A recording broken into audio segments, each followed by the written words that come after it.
Good morning, everybody. It is 7 a.m. on Thursday, February 2nd. Your government taco forecast in Baton Rouge. Expect cloudy skies with a high of 50. You can follow today's show on Twitter, Instagram, and TikTok at OTB_ESPN, or catch us on YouTube at the 1045 ESPN channel and subscribe for daily content. Hour number 1 of Off the Bench, live from the Reese's Senior Bowl in Mobile, starts now. Let we go! All-Star Toyota presents Off the Bench with Jacob Hester and T-Bob Hebert. Yeah! Off the Bench with Hester and T-Bob. Hey, they said I gotta come off the bench. All-Star Toyota presents Off the Bench with Hester and T-Bob. Yo. Yo, what's happening, y'all? Welcome back. OTB live from Mobile. We are here at the Senior Bowl. Foggy, a bit of a rainy day, but we are excited to be here as the entire football world has descended upon Mobile this week.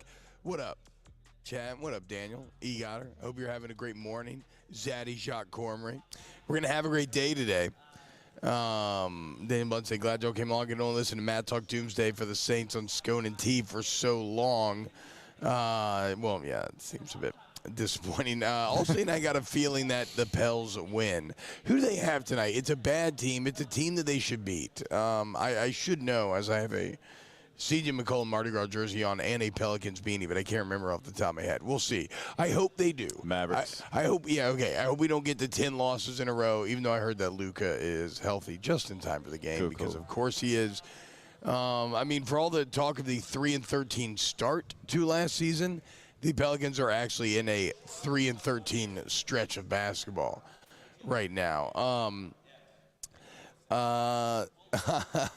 Okay, we'll get to your Saints comments. Obviously, y'all are hyped up on the Saints. I'm hyped up on a couple of different things. So, it's February, and I've decided that February is one of the best months. Have y'all ever heard? Let me pull this up here so I don't misquote. But have y'all ever heard of the 28-day calendar? Have you ever heard of this, Jake? 28-day calendar? No, I just know there's 28 days in February. That's about where it stops for me. Exactly. Okay, Yeah. 28 days in February. You might be like, what's that about, right? But. I mean, we talked about it yesterday. February is an awesome month, right? Black History Month, President's Day, Mardi Gras, my birthday, Valentine's Day, but You just gonna forget about Memphis and Katie like that? well, yeah. I mean, there's other birthdays, but I only care about my birthday. The point is, if you have a February birthday, you're like honest. of course you're like, more in Memphis February. is listening in the car right now, and you'll catch those little hands. I didn't even list my daughter's birthday. Alice is That's February on you. 23rd. Yeah, but again, I don't really care about that. Wow. But, so the point is, though, the International Fixed Calendar is a 13-month calendar where every month is 28 days. Every month begins on a Sunday and Okay. ends on a Saturday. Every day of the month falls on the same weekday each year and each month. Right. So, like, the 17th Is always a Tuesday. Exactly. Yeah. Exactly, dude. Exactly. Do we have names to the months, or is it just numbers? Well, I mean, no, I imagine there would be names. We could just add another name. My point is February is ahead of the curve. Like you think it's the odd man out, but it's actually the person proposing sensible radical change. We are essentially living with the Gregorian calendar. We are essentially living in like English measurement when metric is sitting right there. So I guess it's not that unlike the rest of our existence, right? Like we're like, oh yeah, let's have a mile that's 5,280 feet instead of a kilometer, which is 1,000 meters. Right? Yeah, exactly. We have taken our American exceptionalism and our 12 inches to a foot, 5,280 feet to a mile, and we have made it into a calendar. So the point is, show a little respect to February, okay? Because if every month was like February, it'd actually be a way easier year to plan on. Every year's 52 weeks on the dot. It makes more logical sense. Shout out February.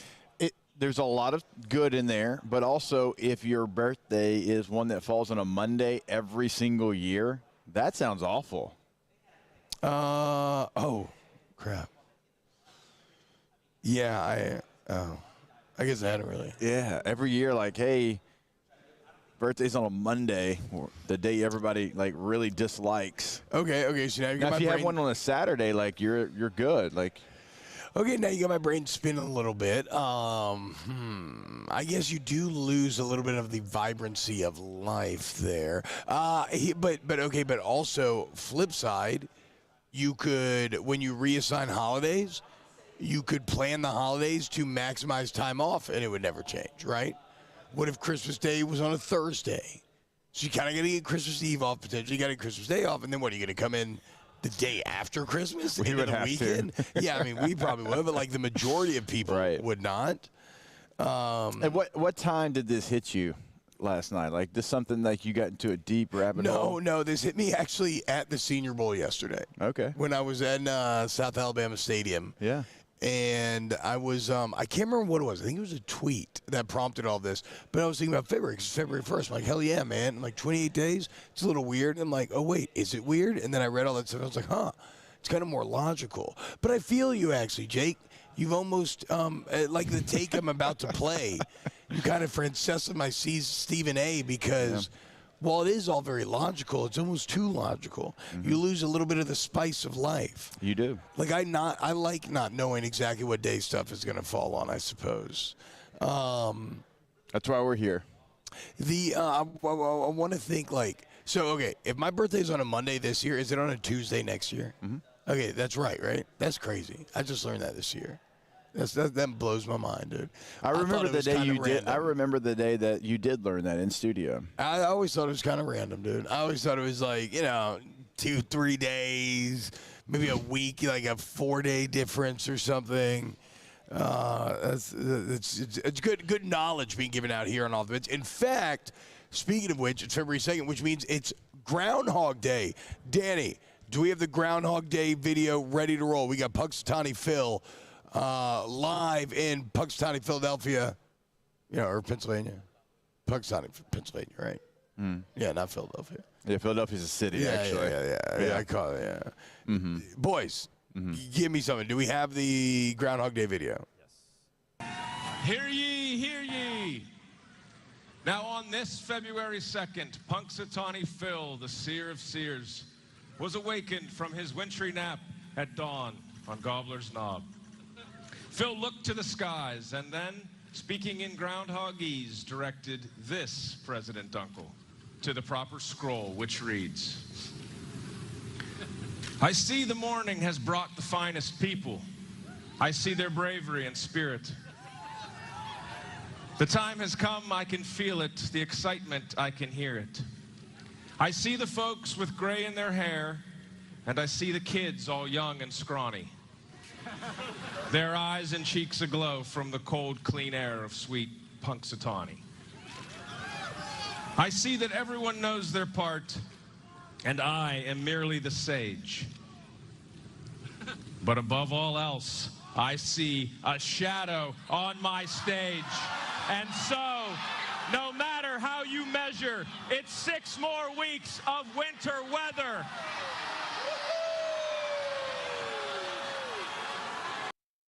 Yeah, dude. Boo! Screw you, Punxsutawney Phil, dude. 6 more weeks of winter? What? I'm a little hot boy. I don't want any more cold weather, dude. We had it for Christmas. It was awesome. Right. It was great. I'm done. I'm not done, but in the South, we don't really have fall, winter. Like, we have hot or cold. I'm talking about 50 degrees. I don't even want it to be 50 degrees anymore. I want to get straight back to the hot, dude. It is what it is, man. Yeah, bro. Short season. No. Yes, dude. Screw Punxsutawney Phil. Stupid groundhog. How does a groundhog even know the weather? Has anybody ever seen a groundhog out in the wild? Never. No chance. Not in my life. No. I will say this, though. That is, I do think it's one of the great American traditions, right? It's so weird and so odd and so sort of like pagan in a way. Like Daniel Basham in the chat says, T-Bob wish he has that top hat. I do. I actually, like, as I'm watching the video, the only thought that I had was it would be really fun to put on a tux and a top hat and go to this stupid-ass Groundhog Festival. Like, I think it's wonderful. You know, in this day and age, we have, like, iPhones and satellites bouncing around, international space stations, and the internet, and computers, that everybody's still putting on tuxes and top hats and letting this groundhog decide.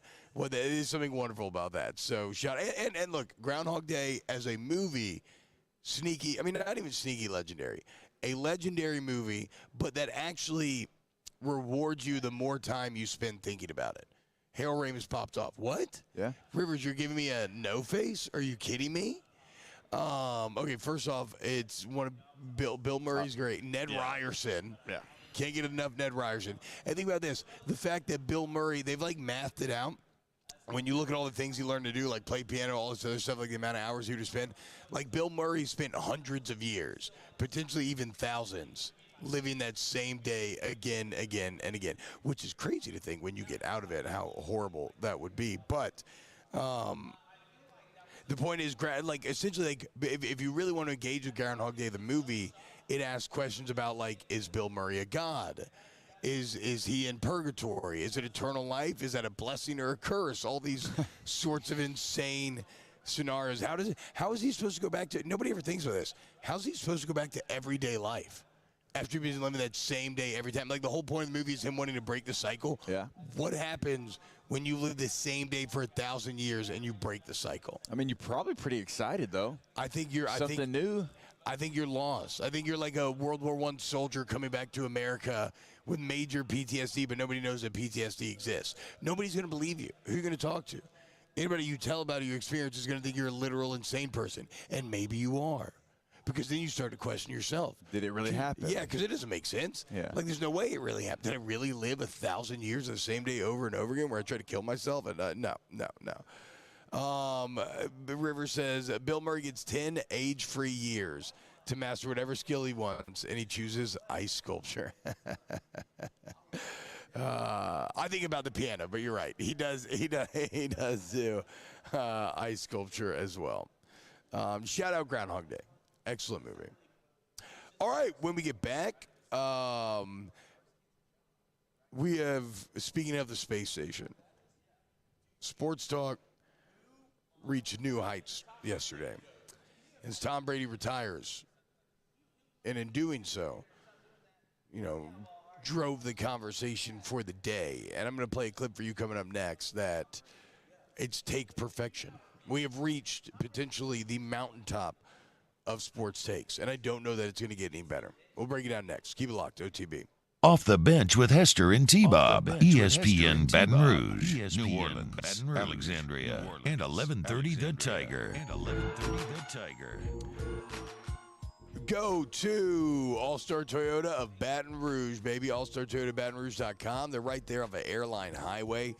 Shout out All-Star, which we're renting our vehicle from this trip. If you need a rent, and like you're going to Disney or something, you want to try out the Sienna, you don't want to put miles on your car, ask Miss Lisa Sessions in the rental department. She's going to get you straight. Also, remember, look, whether you're looking to buy new, Tourist certified used vehicle, or you get great warranty coverage, All-Star has a selection. They have the best prices, the best people in the building. Go to All-Star Toyota Baton Rouge. You do have Mardi Gras break obviously coming up, so maybe you're going on a trip. So go to that homepage at the top center portion right there of the page. Click Rent a Toyota. It's going to pull up those per-day rental prices that we tell you about every single day. Everything is going to be available. So if you want a truck, if you need to haul something, if you want a sedan, better on gas mileage, Sienna, Sequoia for that Mardi Gras trip, whatever it might be. It could be the Highlander as well. They've got it for you. All-Star Toyota of BatonRouge.com. In times of need, get a full list of phone numbers, websites, and other important emergency information on the Demco Stormwatch page at 1045ESPN.com. Before we begin any electrical work here, we perform a home safety check that begins at your electrical panel to make sure that you and your family are safe. For all your upgrades, installations, and repairs, call Mr. Electric. I had to leave my parents. I had to move schools. I don't know anyone here.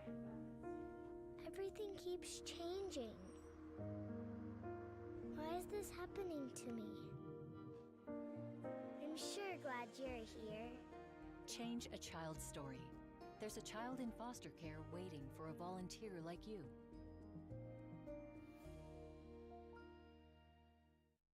Hi, I'm Brandon Landry, founder and CEO of Walk. Hi, my name is Dr. Craig Green. This is Ryan Terrio with HUDCORoofing.com. Hey, it's Matt Moscona. No matter how big your commercial roofing job, HUDCO can help. My patients come to me because they trust that I can get the job done at a high level. Ryan Terrio and Richard Tilley have the same level of trust when it comes to roofing. If you have a roofing issue, call HUDCO Roofing. Give us a call, 364-1007, and we'll come to your house and give you a free inspection. There it is, the extra mile, on the border of expected and extraordinary, for those willing to go further, like vans customized for work or play, with safety and tech to keep you connected, supported by a 5-star sales, service, and finance team, and backed by the 1-star you know. So go the extra mile. It's never crowded, because so few have what it takes to go there. Mercedes-Benz Vans. Louisiana. It's a place defined by culture, by pride, by passion, by people who do more than love this place. They celebrate it, elevate it, champion it. They are the individuals who embody what makes Louisiana great. The companies that make Louisiana a better place to work and live. The nonprofits leading transformational change in our communities. Champions of Louisiana are all around us, and LWCC is proud to celebrate them because we've always been Louisiana loyal, supporting the workers, the innovators, the change agents of this great place we call home. Who are the champions around you? Together, we can share their stories. Together, we can help our home state thrive. Together, we are Louisiana loyal. Always.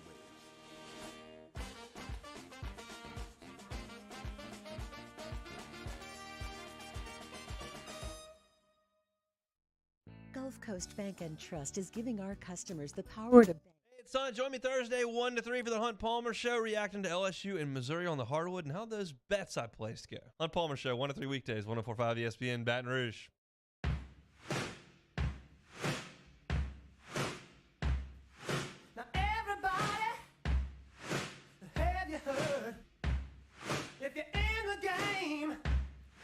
Strokes the word.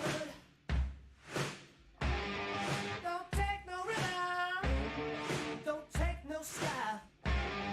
Got a thirst for killing. Grab your body.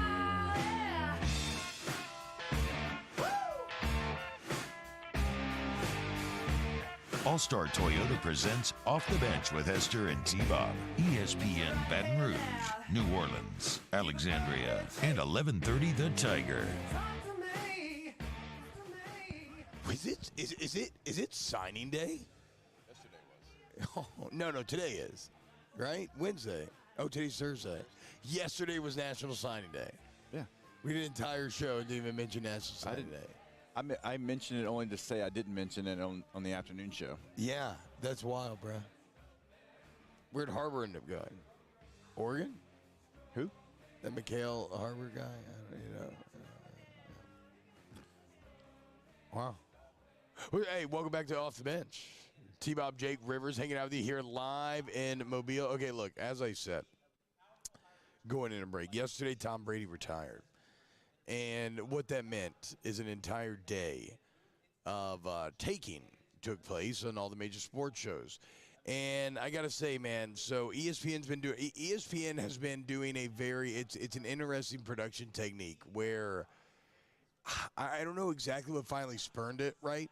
But when you think about the legends of this game, of the sports talk game, Mike and Mad Dog are up there, right? I mean, not up there. They're the pinnacle. Look what they spawned on like Sirius and everything else, and Mad Dog Radio, and I guess maybe, I don't know, maybe them and ESPN never needed each other in the past, but somewhere along the line something changed. And ESPN realized, okay, we have Stephen A. We don't have anybody who can keep up with Stephen A. We need an insane master taker. They bring in Mad Dog. Okay, it's pretty good. Then recently here, they've brought back Mike, and they've been pushing like the big reunion, blah, blah, blah, blah, blah. And I thought, I thought it was like, I'm kind of sitting there like, this is kind of lazy. It's kind of lazy. Mike and Mad Dog have been a thing. They've been super successful. Like, ESPN, do something new, do something exciting. But, Jake, I quickly got put in my place yesterday as I witnessed what I can only describe as take perfection. Here is Mike Francesa on the day that Tom Brady retires. Tom Brady made himself great. He wasn't great. He wasn't great in college. He lost his job, which is what fueled him his whole life. He's the most competitive person anybody's ever met, and he worked harder than anybody ever to be this good. He made himself this good. He didn't start out that way. He was drafted late. He had a terrible body. It took him time to do it. Now, I'm going to throw a little, oil on the ceremony. Okay. He's not the best regular season quarterback I've ever seen. Peyton Manning was. What? He's not the best Super Bowl quarterback who ever lived. Joe Montana is. What he is, though, is the guy who played the longest, and he won the most games. He won the most Super Bowls. So he will be remembered because nobody's going to play 23 years, and nobody's probably ever going to have a chance to win that many Super Bowls. It's almost impossible to do. He was in the right place with the right coach, and he was that competitive. But let me say this. In the Super Bowl, just take the Super Bowl performances, nobody ever has competed on the level Joe Montana competed on, not even close. And in the regular season, I watch every game in the regular season. The best down-to-down, Sunday-to-Sunday quarterback I've ever seen regular season was Peyton Manning. I have to say this to you, Mike Francesa. Let me tell you. Wait, keep it playing. Stephen A. Out of this man's Keep it mouth. playing. Stephen. But as I think about it, I'm like this. He's right. Hey, he's 100%. He wasn't the greatest regular season quarterback, and he wasn't the greatest Super Bowl quarterback. So here's my question to you. My question to you is this. Do you have any issue with Tom Brady being recognized as the greatest ever based on what you just said about the regular season and Super Bowl performance? No, because longevity matters, and that means records, and winning all those Super Bowls matters because that's how we keep score. But if you ask me, you have one game to win. I'm picking Joe Montana. Joe Montana's Super Bowl quarterback rating was 127.8. Brady's was in the 90s. Brady was great in the Super Bowl, but let's be honest. He got a lot of breaks in the Super Bowl, too. Montana never made a mistake in the Super Bowl, never threw an interception, and he never lost. I thought he was the best Super Bowl quarterback. I thought Manning was the best, but when you add it all up, and you add in all the games and all the years, and you're going to have 23 years and 7 Super Bowls, nobody's going to surpass him. Look at that, dude. Jake, how when on the day when Tom Brady retires and he has the most passing yards of all time, the most touchdowns of all time, he played in 10 Super Bowls. He's 7-3 in those Super Bowls. Like we talked about yesterday, basically it's a coin flip every year whether or not he makes a Super Bowl. And Francesa, the genius, the master, the man who's a bit like Bane, right? Oh, you merely adopted the take. I was born into it, molded by it, son. I've been on the Northeast doing this on New York radio before you were even a thought in your father's balls. And he manages to somehow thread the needle to make a plausible argument for why Tom Brady is not. Like he made him Tim Duncan. He took him from Michael Jordan and he made Tom Brady Tim Duncan. Shout out to him. And you hit it when Stephen A. like straight up says you changed my mind.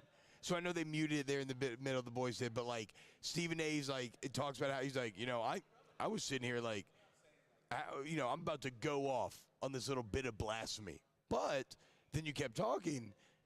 And I realized you were right. Like, if you're getting Stephen A., the master debater himself, if you were getting him to openly admit that you changed his mind in a 1-minute answer, that is maybe the greatest take of all time. Tom Brady, not the best quarterback, just one who played the longest, and he's not the best because he's not the best regular season, also not the best Super Bowl quarterback because you can't combine him. No. Oh, oh, my gosh. The best part is every response that I've seen is like, I see no lies here.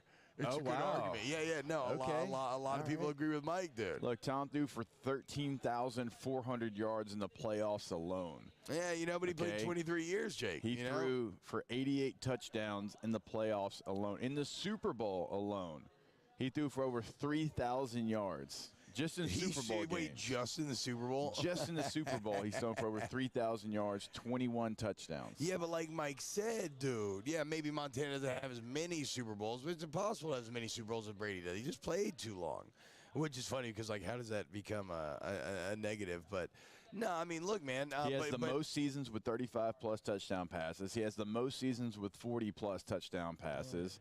All right. He's only one of 3 quarterbacks to have multiple 5,000-yard seasons. Drew Brees and Patrick Mahomes being the other. It's all longevity, dude. You know, it's just all longevity, dude. No. Look, he was good. Don't get me wrong. Don't get me wrong. He was good, dude. He was good. He's 45 years old and still has multiple teams that would call him, and he'd be QB1 for them tomorrow. Look at this, Adam Fields. That guy's not wrong. Joe Montana couldn't, like, with the Chiefs, like, that was it. Like, that's all he could do. And Joe Montana's great, but the longevity is part of the story. The longevity is, like, half the thing. No, I mean, no, for sure. But that makes him not the best, dude. Just because you play the longest. No, he's all right. No, he doesn't suck. Nobody's saying that. But, I mean, what do you think? Is Peyton Manning a better regular season quarterback than Tom Brady? Yeah, is Dan Marino the best regular season quarterback of all time? Is he? I mean, I don't know. You tell me. Does it matter? We don't break it down. In basketball, we don't break it down. In baseball, we don't break it down. It's not a breakdown thing. It's not. No. In the totality, he's the greatest, maybe, football player of all time. Yeah, yeah, because nobody else is going to play 23 years, so I guess that's I on guess them. I feel you on that, dude. That's on them. But he did lose 3 Super Bowls, He also won 7. Yeah, but, he threw a pick, though, in a few of them, too. Oh, congrats. He lost to Nick Foles. Can you be the greatest quarterback of all time I bet if we looked up Joe Montana's stats in the Super Bowl, he probably threw like 18 passes in most of them. Yeah, but he was like 14 of 18, probably. Okay. For like a solid like 217 and 2 tuds. No. Actually, let's show some respect to Joe Montana. Let's make sure we're not like, I don't want to be sitting here besmirching his good name. Look, man, Montana was perfect in the Super Bowl. You know what he had? He had a 1,000 win percentage. You know what Tom Brady has? Only a 700 win percentage in the Super Bowl. Not that good, dude. Not that good. I'm going to look up the Super Bowl. All right. Super Bowl stats for Joe Montana. 14 of 22, 157 yards, 1 touchdown. Hell yeah. Perfection. Give me that quarterback rating. 100. Yeah. He did. And then he went 24 of 35 for 331. There you go. 3 touchdowns against that Miami Dolphins team. Damn, he put it on Marino, dude. 23 of 36, 357, 2 touchdowns against Cincinnati. Picked on the Bengals a lot. I didn't know the Bengals made Super Bowls like that back in the day. Wait, they won 20. It was a close run. 20 to 16. 20 to 16, damn. And they blew out Denver. He throws for 297, 5 tutters. All right, 5 tutters. I mean, dude. What do you think? What do you think, Jake? Who's a better Super Bowl quarterback? Joe Montana or Tom Brady? Terry Bradshaw. Let's think. Who? I'm trying to think about who had like is an outlier awesome Super Bowl game. I don't know. I'm coming up with nothing. Shout out Francesa, dude. I mean, all I'm saying is, look at that. So how many total touchdowns is that? That was like 5, 3, 2, 1. About 10 touchdowns, no picks. Basically a perfect rating. Hey, what about this stat line from Cousin Terry in the Super Bowl against Minnesota? 9 of 14, 96 yards and a touchdown. Hell yeah. God, isn't that crazy, dude? 9 of 19 against Dallas. 209 yards, won? 2 touchdowns. They won all these. He never lost a Super Bowl. Oh, he never lost Super Bowl? Oh, I didn't realize that. Went off on Dallas, threw for 318 and 4 tutters. Oh, wow. Okay, he popped off then. And 309 against the Rams. 2 touchdowns, 3 picks, and they still won. This man won a Super Bowl against that famous purple people eater Minnesota defense, going 9 of 14 for 96 yards. Mm-hmm. Yeah. What? And they won 16-6. And now he's a legend. Yeah. I mean, which he should be. Like, it's well earned. And look at the other games, absolutely. But like that's crazy. That kind of defies comprehension, like compared to our modern day understanding of what quarterback play is. Shout out Terry Bradshaw. So you're saying, Jake, yes. You're saying Tom Brady's not first. Tom Brady's not second. Tom Brady may be the third best Super Bowl quarterback of all time. Yeah, well. Montana, Bradshaw, Brady win Super Bowl rankings. And then what are you thinking, Peyton Manning, Warren Moon, Tom Brady? I mean, to Warren Moon, if Warren Moon wasn't just like a victim of blatant racism, Warren Moon would have all the records. He may not have the Super Bowl. He'd have a lot of them. He would have all the records. I mean, he's unbelievable. So if you're in the Joe Montana's the greatest, then you have to agree Jordan is the greatest, because if you're saying it's because he never lost in the Super Bowl, Jordan never lost in the finals, LeBron's lost a lot in the finals. Yeah, no, that is, I mean, you know, that you got to be married to the two. That is, well, I mean. You got to be LeBron, Tom, or you got to be Joe and Mike. You think Francesa is a LeBron fan? I don't know. No. Probably not. I literally, in searching out this video again, I found the other clip, which was Mike Francesa would take Larry Bird over LeBron James. So, I mean, no, dude. No. The hick from French Lick? All right. Kurt Warner had over 400 yards passing that Super Bowl win. I know, Scott Dice, I know Moon never made a Super Bowl. I'm saying regular season quarterbacking. Warren Moon probably, I mean, he would have had all the records had he not had he not just not been allowed in the NFL. He's a black quarterback. So stupid. Shout out. Now we got 2 black quarterbacks playing in the Super Bowl. Steve Young had 6 touchdowns in a Super Bowl. I didn't realize that. Tom Brady never did that. You know, think about it. All right, when we get back, I have a claim. It's just something, Jake, that I've been passionate about for a while, and Arian Foster tried to steal my thunder. We'll break it down next here on OTB. Off the Bench with Hester and T-Bob.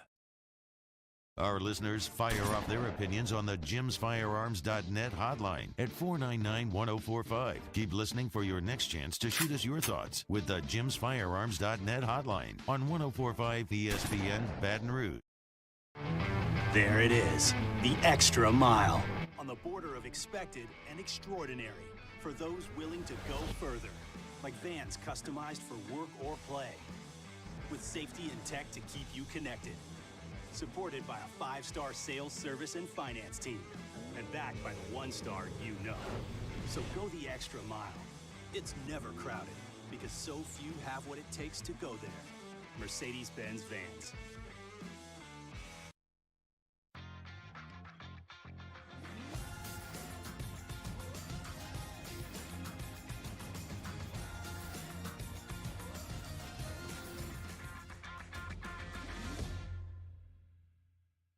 Bayou Ford has $4,000 off MSRP plus $1,000 Ford credit cash on new 22 Ford F-150 XLT trucks. That's $5,000 off plus 0% financing. And all new Bayou Ford vehicles come with a 1 million mile warranty. The crew at Bayou Ford is going to do right by you.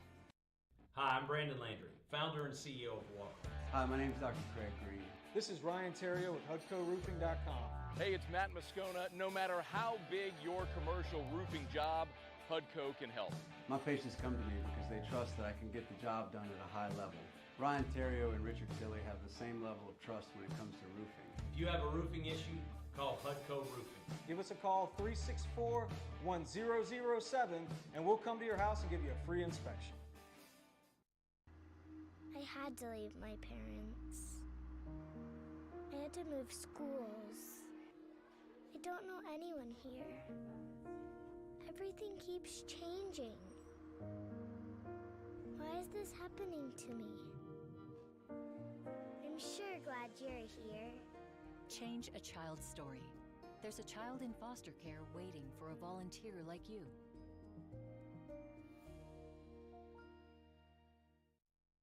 Louisiana. It's a place defined by culture, by pride, by passion, by people who do more than love this place. They celebrate it, elevate it, champion it. They are the individuals who embody what makes Louisiana great. The companies that make Louisiana a better place to work and live. The nonprofits leading transformational change in our communities. Champions of Louisiana are all around us, and LWCC is proud to celebrate them because we've always been Louisiana loyal, supporting the workers, the innovators, the change agents of this great place we call home. Who are the champions around you? Together, we can share their stories. Together, we can help our home state thrive. Together, we are Louisiana Loyal. Always.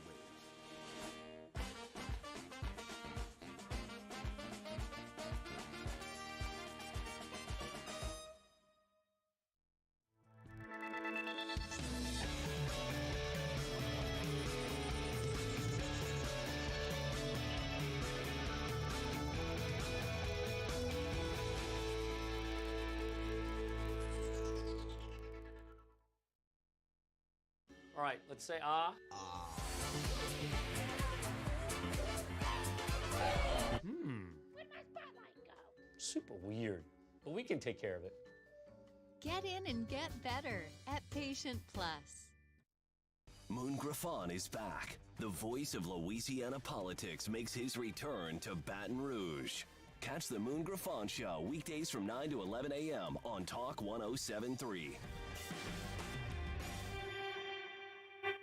Moscona inviting you to join us for Thursday's AFR, presented by the Aesthetic Medicine and Anti-Aging Clinics of Louisiana. Dale Brown Court is in jeopardy. We're shining the light on what some power brokers are trying to do in private. Join us, 104.5 ESPN Baton Rouge.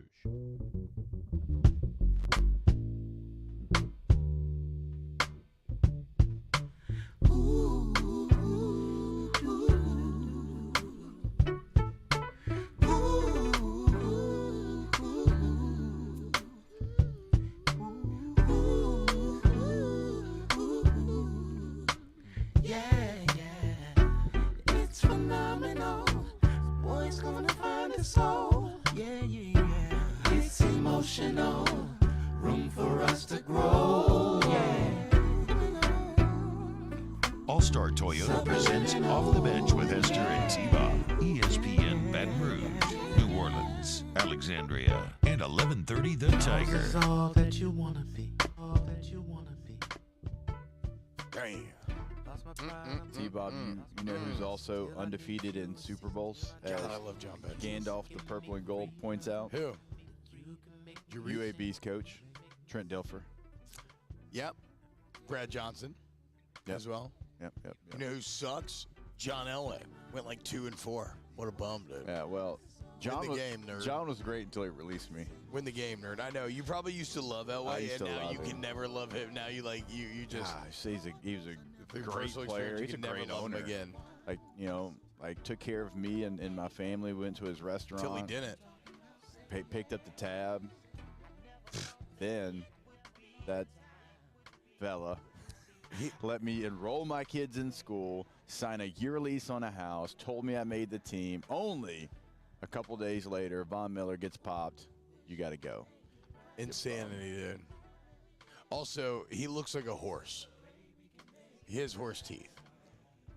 You know? They're large. Are they fake? No, he's always had them. He's always had them. Those are God-given. I will say this. I loved Elway because he was the main character of the first Monday Night Quarterback Club book, which maybe you might remember the Disney show The Jersey, where they'd put it on a jersey and transfer it into a professional athlete's body. It was loosely based on the Monday Night Football Quarterback Club books, or Monday Night Football Club, I think is what they were. It was awesome. Basically, it was these books, Jake, where these little kids loved Monday Night Football so much, they'd all get together and have sleepovers to watch Monday Night Football, and their parents would let them, which I always thought was kind of badass. It's like a school night, and you're having a sleepover with your boys. Yeah. But I can't. I think maybe it was a jersey. I can't remember how he did it, but it started happening to where they would transfer consciousness.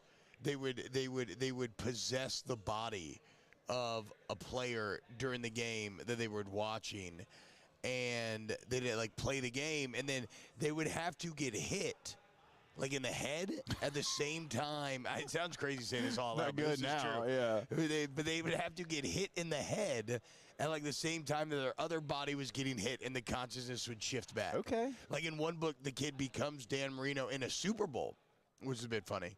And Love Dan. And to transfer out of Dan Marino's body, because he's made it all the way through the game, And the whole lesson, it's funny, the whole lesson of that book was the kid thought that quarterback was easy because you don't get hit and you just have, like, big people protect you the entire time.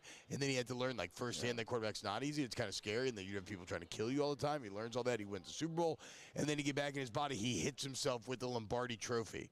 This sounds so weird speaking out loud. It makes sense in the book. In the context, but he hits himself in the head and then goes back. I think I told this on this show last year. Remember, I got a chance to meet Dan Marino last year here at this game. Oh, yeah, you're a fanboy. Well, I wasn't going to say anything, and then y'all told me I needed to go say something because, like, I wore 13 all growing up in high school at Evangel because of Dan Marino, my favorite player growing up. And I did, and, he wasn't rude, but he didn't give a damn.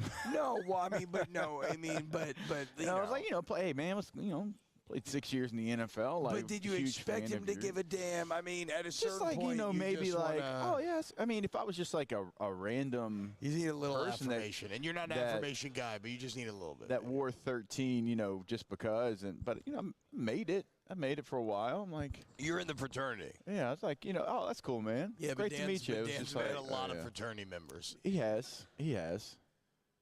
But, again. I'm sorry, man. I didn't realize that. I thought you were just pleased just to shake his hand. I mean, I was. Yeah. I was because I wasn't going to do it, and y'all talked me into it. Never meet your heroes.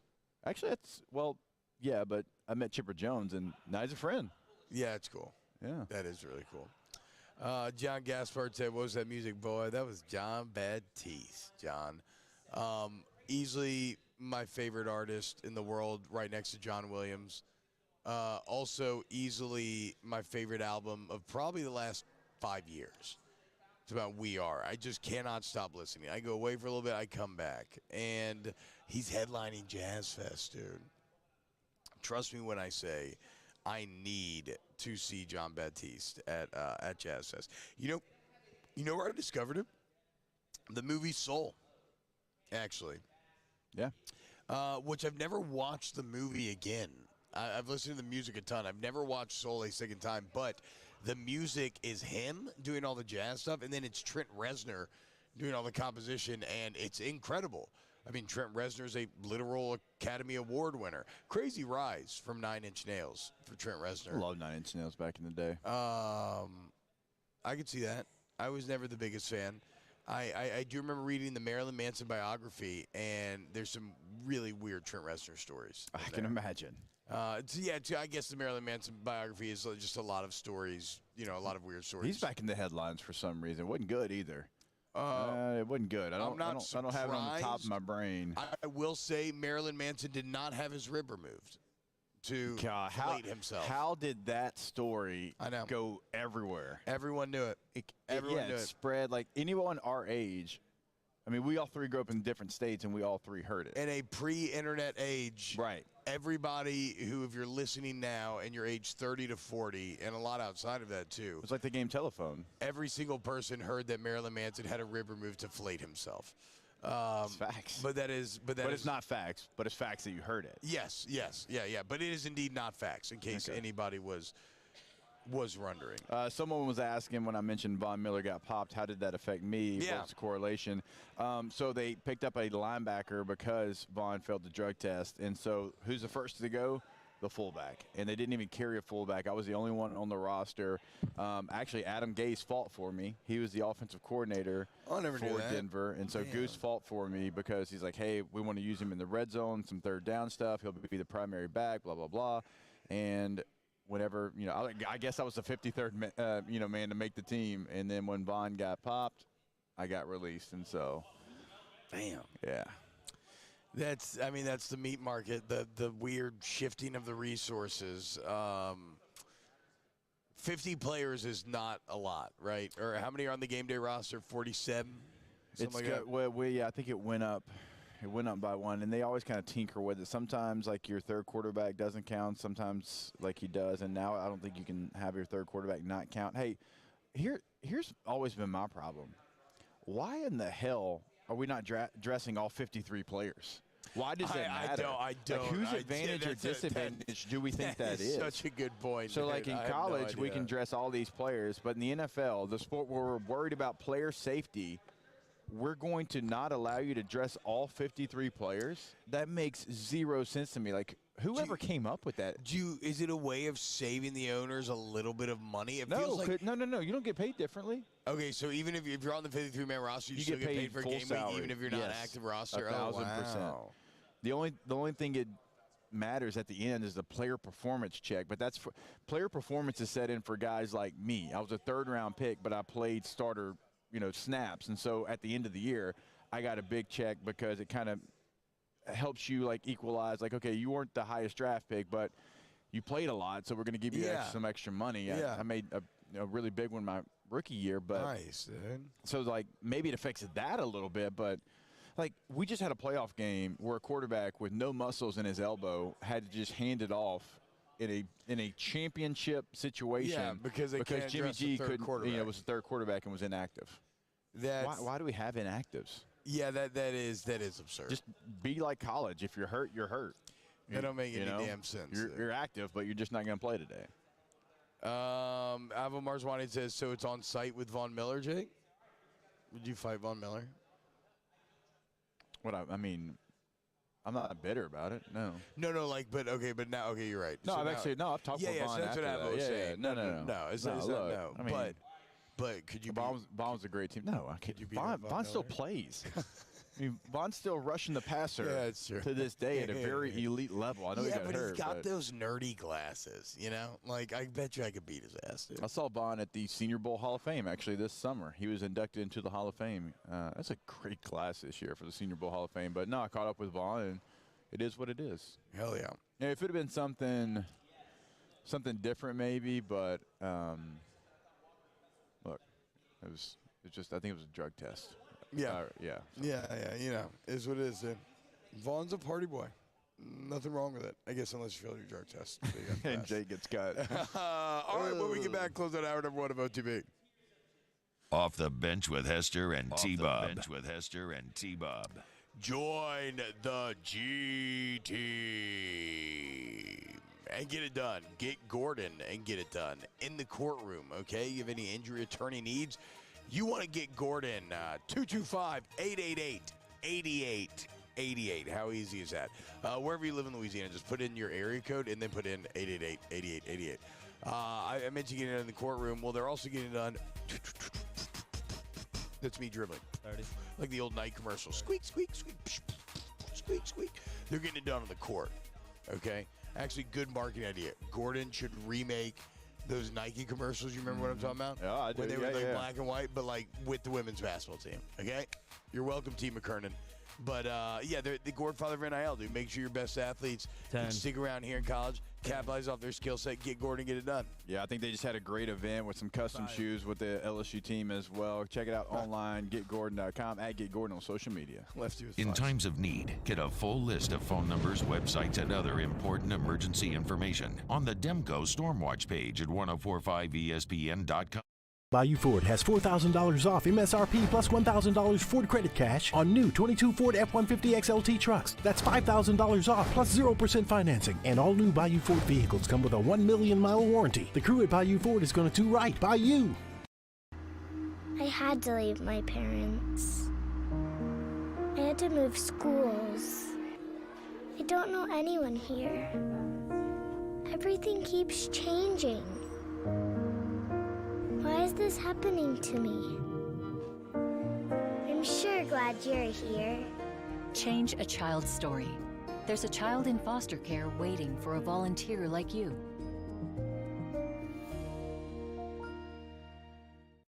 Hi, I'm Brandon Landry, founder and CEO of Walker. Hi, my name is Dr. Craig Green. This is Ryan Terrio with HUDCORoofing.com. Hey, it's Matt Moscona. No matter how big your commercial roofing job, HUDCO can help. My patients come to me because they trust that I can get the job done at a high level. Ryan Terrio and Richard Tilley have the same level of trust when it comes to roofing. If you have a roofing issue, call HUDCO Roofing. Give us a call, 364-1007, and we'll come to your house and give you a free inspection. There it is, the extra mile, on the border of expected and extraordinary, for those willing to go further, like vans customized for work or play, with safety and tech to keep you connected. Supported by a 5-star sales, service, and finance team. And backed by the 1-star you know. So go the extra mile. It's never crowded because so few have what it takes to go there. Mercedes-Benz Vans. Louisiana. It's a place defined by culture, by pride, by passion, by people who do more than love this place. They celebrate it, elevate it, champion it. They are the individuals who embody what makes Louisiana great. The companies that make Louisiana a better place to work and live. The nonprofits leading transformational change in our communities. Champions of Louisiana are all around us, and LWCC is proud to celebrate them because we've always been Louisiana loyal, supporting the workers, the innovators, the change agents of this great place we call home. Who are the champions around you? Together, we can share their stories. Together, we can help our home state thrive. Together, we are Louisiana loyal. Always.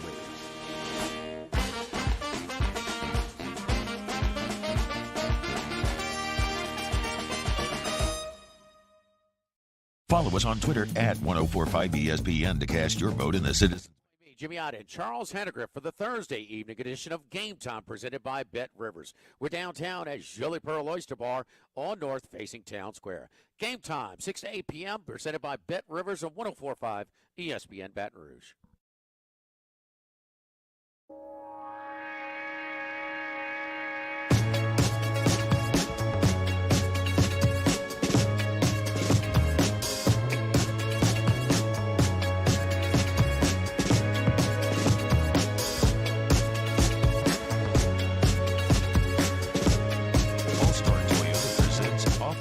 Hester and T-Bob, ESPN Baton Rouge, New Orleans, Alexandria, and 1130 The Tiger. Yo, what's happening, y'all? Welcome back to OTB. Hope you're having a great day, man. February 2nd, we're rolling right along. Screw Puxatawny Phil, as he says, 6 more weeks of winter. Damn stupid hedgehog, dude. But, you know, I don't know. Maybe he knows. So Groundhog Day, though, great day, and I don't know why I'm talking so much about Groundhog Day. Jake, speaking of animals, Arian Foster had a take yesterday that people are talking about, but it's funny because it is something that I have felt, that's a fat fly. It is something that I have felt very... That's a fat fly. There's a fat fly, like a really big I thought boy. that was part of your story. No, my bad. You said dude. animals. Speaking of animals, and you said that's a fat fly. Yeah, no, that was, I got distracted. What are the Rob Schneider movies going on here? Yeah, exactly. Rob Schneider as a fly. Okay, no. Arian Foster says he can take a wolf. He can take a wild, fully grown wolf one-on-one. Why I think this is interesting is I don't claim this anymore. Like, I know nowadays, like in my weaker, older age, I don't think I can take a wolf one-on-one. When I was in my physical playing prime, I absolutely could have smashed a wolf one-on-one. And you cannot convince me otherwise, dude.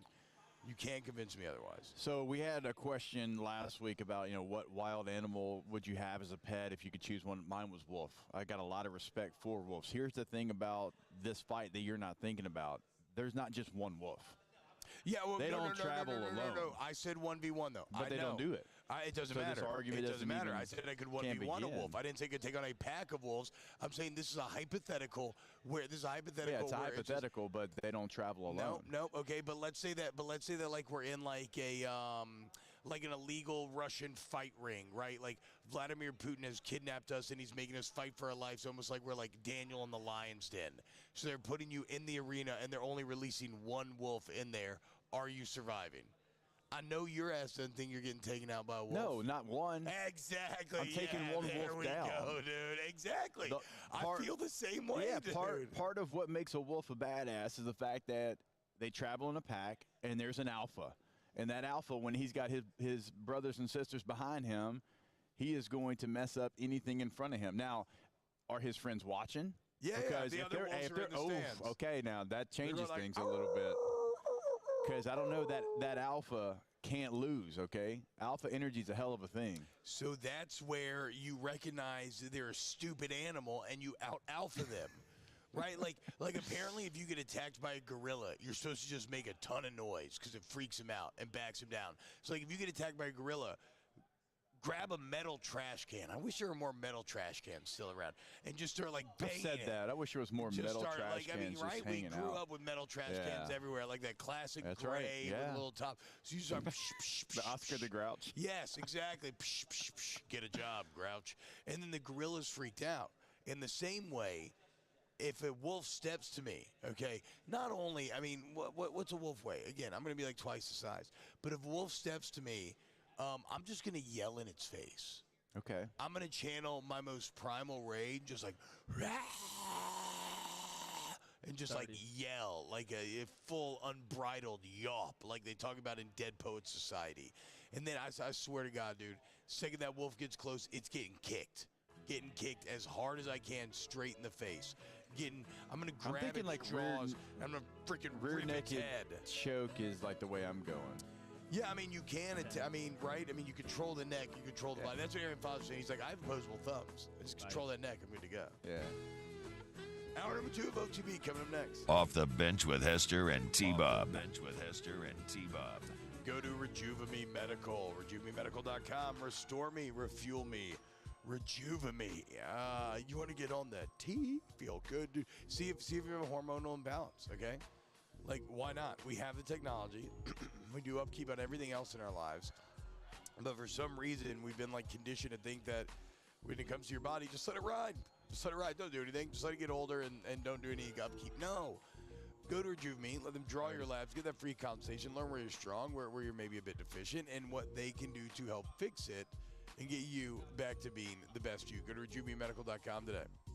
Yeah, once you go to the website, you can see a full list of conditions that they can treat for you. And look, that list is long and distinguished, right? You're going to have something that you're probably going through that you want to get some answers to, and they're going to help you over at Rejuve Me. Remember, now up in Shreveport as well. Go to the website, RejuveMeMedical.com. There it is, the extra mile, on the border of expected and extraordinary, for those willing to go further, like vans customized for work or play, with safety and tech to keep you connected, supported by a 5-star sales, service, and finance team, and backed by the 1-star you know. So go the extra mile. It's never crowded, because so few have what it takes to go there. Mercedes-Benz Vans. Follow us on Twitter at 1045ESPN to cast your vote in the Citizens Bank and Trust poll of the day. Vote daily inside Off the Bench, anytime. Hunt Palmer. And after further review, Citizens Bank and Trust brings you the poll of the day via Twitter at 1045ESPN. Hi, I'm Brandon Landry, founder and CEO of Walker. Hi, my name's Dr. Craig Green. This is Ryan Terrio with HUDCORoofing.com. Hey, it's Matt Moscona. No matter how big your commercial roofing job, HUDCO can help. My patients come to me because they trust that I can get the job done at a high level. Ryan Terrio and Richard Tilley have the same level of trust when it comes to roofing. If you have a roofing issue, call HUDCO Roofing. Give us a call, 364-1007, and we'll come to your house and give you a free inspection. I had to leave my parents. I had to move schools. I don't know anyone here. Everything keeps changing. Why is this happening to me? I'm sure glad you're here. Change a child's story. There's a child in foster care waiting for a volunteer like you.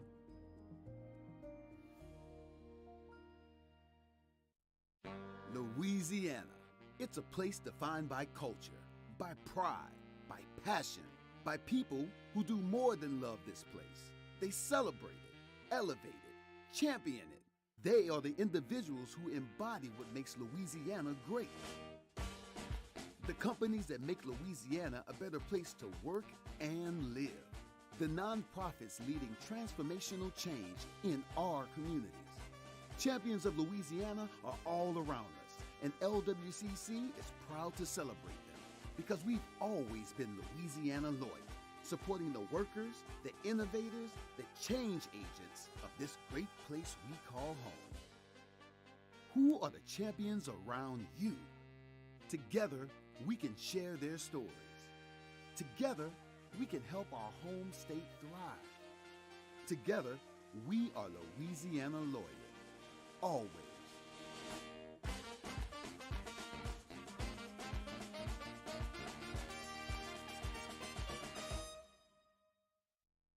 Start your day with news and newsmakers. Start your day with traffic, weather, and local stories that are important to you. Kickstart your day every day. Mornings with Brian Haldane from 6 to 9 a.m. Weekdays on Talk 107.3.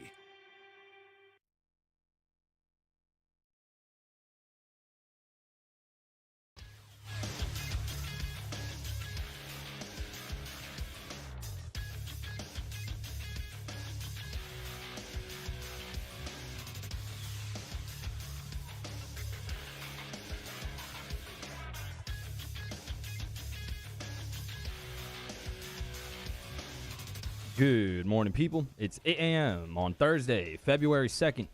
Your government taco forecast in Baton Rouge. Expect cloudy skies with a high of 50.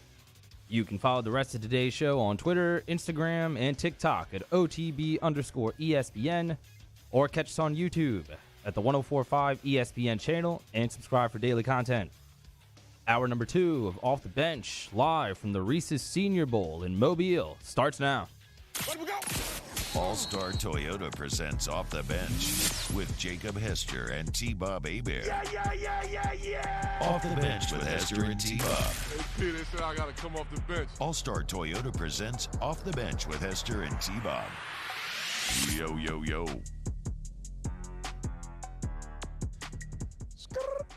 Yo, what's happening, y'all? Welcome back. OTB, February 1st.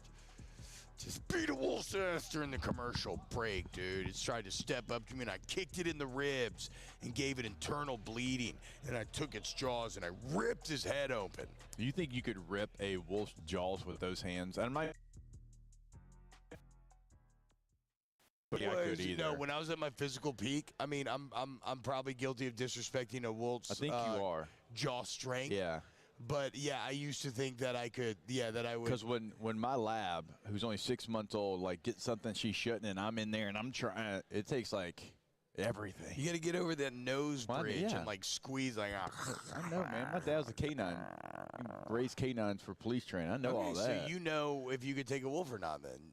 And what would your dad say? What would your dad say if he heard you say that you could take a wolf 1v1? I think, look, my dad's a meathead, and but he also knows canines. He does. He's seen what attack dogs can do. My dad is one of those people that, right, wrong, or indifferent, thinks he could take down Mike Tyson in 1987. Okay. You know what I'm saying? Like, so I don't know. No, but what do you think that you could take on a wolf? Not him. Yeah, me, not my brothers though.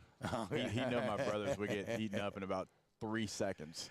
Dude, I think that like if a wolf like ran at me and like jumped to bite me, like you know when you see those videos of like police dogs like jumping and like biting the guy in the arm, I would roundhouse kick it out the air. Like I would time it up perfectly where I connected with so much force that I would throw it sideways against the wall and I'd be like, and then it would run away, dude. What'd you dream about last night? Huh. I mean, I don't think you can dream when you drink as much as I did and then only sleep for 4 hours. I don't think you can. But yeah, exactly. Dan Basham. Someone called Sarah McLaughlin the dog abuse T-Bob just committed. You're damn right, dude. Get out of here. Champ says labs have the softest mouths of all dog breeds. Only goes up from there. No way you can take a wolf's jaw. Okay, look, don't get too married to the wolf's jaw thing. You gotta go up to the neck. But yeah, let's be clear. If a wolf bites me, like and latches on, the last thing I'm doing is trying to take its jaw off. I'm gouging its eyes. I'm like you said, I'm grabbing its throat. I'm biting its ear. Yeah, two can play that game, okay? I've eaten a lot of carrots in my life. I have very strong jaw as well, Mr. Wolf. Daniel S. says, all the way to the Senior Bowl to talk about wolves. Okay, relax. Fair. Jake Houston out of practice yesterday. You were there too, man. I seriously. can't see anything from my setup though, because people are standing in front. Like, look, people stand in front of you the yesterday whole time. I was like down in front. Oh, okay, nice. I was like, nice. I was like, hey, like, could y'all just scoot like y'all are sitting here for no reason. There's like 73 other spaces. I know. Next to y'all. Like, hey, just scoot just a little bit. Tajay Spears again Did you see that? Were you there still when he hit another huge explosive run? No, when I tell you that I cannot see practice, I didn't know if you like walking away. No, I can only hear people react to practice. Dude, another big run, like 45-yard explosive run, man. He's been the star for me. Clayton Tune, the quarterback from Houston, he had a really nice tight red area passing. I think they did probably 15 plays or something. And he had a really nice period during that time, and I started to brag about him on the radio. The next pass after I brag about him, he throws into double coverage for an interception. Was that the pick six? The whole defense celebrating. Yeah, Okay, that was him. That's Clayton Tune. I did that. That was me. My bad, Clayton. Look, I still think there's something to Max Duggan. Is it polished? Is it the oh my God, you see that throw? It's not, but there's something there. He just keeps finding a way to buy some time and hit somebody that's a crosser late over the middle because he found a way to create a window. So I don't know where he goes, but there's certainly something there. Riley Moss, the DB from Iowa, had another great day. Stanford receiver Wilson. DB in Iowa, I know they have a lot of good ones because they have great defense, but DB and Iowa still just don't go together. Like it doesn't feel like they should. Corner. What? Yeah. There's no way. There's a white corner. There is a white corner at the Senior You don't know Bowl Riley now. Moss? Like No, you didn't. no. So he is somewhat like what like. Are we going to get a white corner in the NFL? I mean, this is big. No, dude. you are. Yeah. This would be like the first time in since Jason Sehorn. At least since Dustin Fox, who played for Ohio State, and he was kind of around that same. He was a little bit later than Sehorn, but it's been 20 years. Oh, so there was a post Sehorn white corner. I didn't realize that. Yeah, he does work for ESPN now. So Riley Moss. He had all those pick sixes 2 years ago when I was having like that string of back-to-back games. That was him. He had 11 PBUs this year, big number, and teams really didn't throw at him that much. He had the top speed of any defensive back in yesterday's practice as well. Yeah. So it's not like jack of all trades, master of none, workout warrior, grinder in the weight room. It's not that kind of conversation with him. It's funny, but to me, this is a great point when this is like – I use sports to always remind people that, like, okay, if you're a member of the majority, you don't always realize it, but, like, this is why representation matters, right? Like, you say, oh, it shouldn't matter, blah, blah, but then I ask you, okay, how do you feel about, like, a white running back in the NFL or like, a white wide receiver? Like, you bump them up in your mind a little bit because it's kind of, like, interesting to see, and you're like, oh, yeah, go, guy. So, like, yeah, representation matters, and hell yeah, it looks like we're about to get a white corner in the NFL. Let's go. Riley Moss, put it on for the boys. We'll see. I thought he had a good day yesterday as well. Some of the big boys, the offensive line for the American team, which is kind of it's got a lot of the SEC guys on it. They had a good day. Yeah. They opened up some holes for Tajay Spears and others, Chris Rodriguez.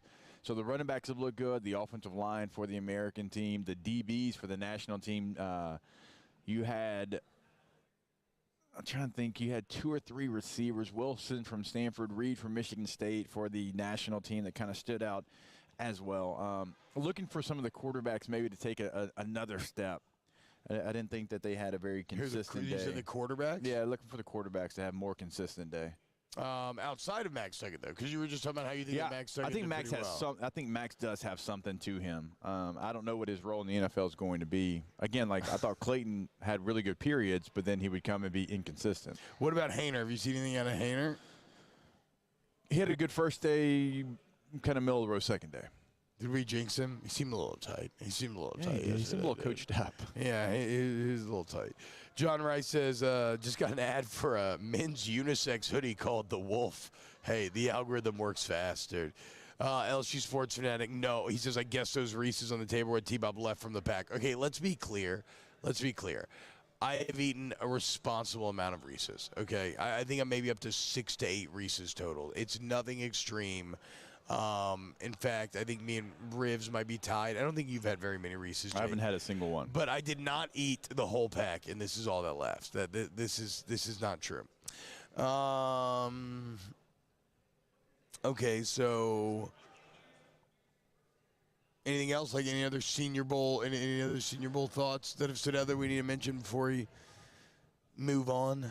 No, I mean, I really don't think so. I think that if you ask me, okay, of the group, like who's going to be the best future pro, I'd say the running back group overall for both squads. I would also say that the offense and defensive lines look like they have maybe the most raw talent. Our guy from North Dakota State, I think there's something there. He had another big day yesterday. Really? Was he going full belly again?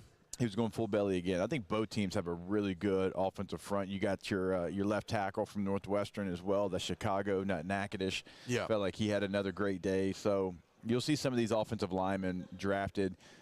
Actually, I think you got some that are probably playing their way into the first round. That, like, they're having that kind of week here in Mobile. So Okay, dude. Hell yeah, man. All right, well, that's your little Senior Bowl update. Last Senior Bowl update. I felt bad for my guy. So you had Johnson from Texas broke his hand, the running back, unfortunately. Roshan. So he was coming here and he was trying to prove that he could be, Bijan Robinson's the dude, but hey, I'm pretty good too. Yeah. Breaks his hand, has to leave here in Mobile. Yikes. They bring a running back in from Texas Tech, and it looked like my boy's equipment didn't get here. He had his helmet, but he had on no tape, no wristband, no gloves, and he had a cotton T-shirt underneath his pads. Is that how he just likes to do it, dude? No, because I looked it up. I was like, is this dude like old school raw dogging it? No, he's a glove-wearing guy, but I guess his stuff didn't get here in time, and he was just out there looking nasty. I mean, no gloves is such an insane move. I can't explain it because gloves aren't like, it's not like they offer some sort of level of great protection, Jake, but if you don't have gloves, I feel like you're completely naked.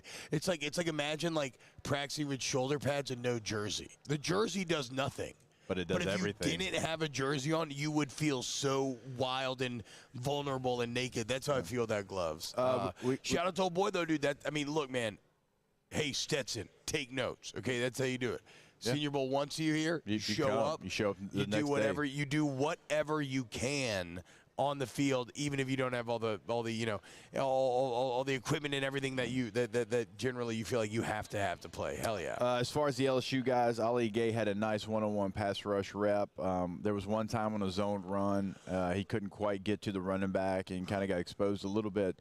But still, I thought had a really good day, certainly in the passing game, and the run game's really where he's going to have to prove that he can handle setting the edge and doing different things. We've talked about that really his entire time at LSU.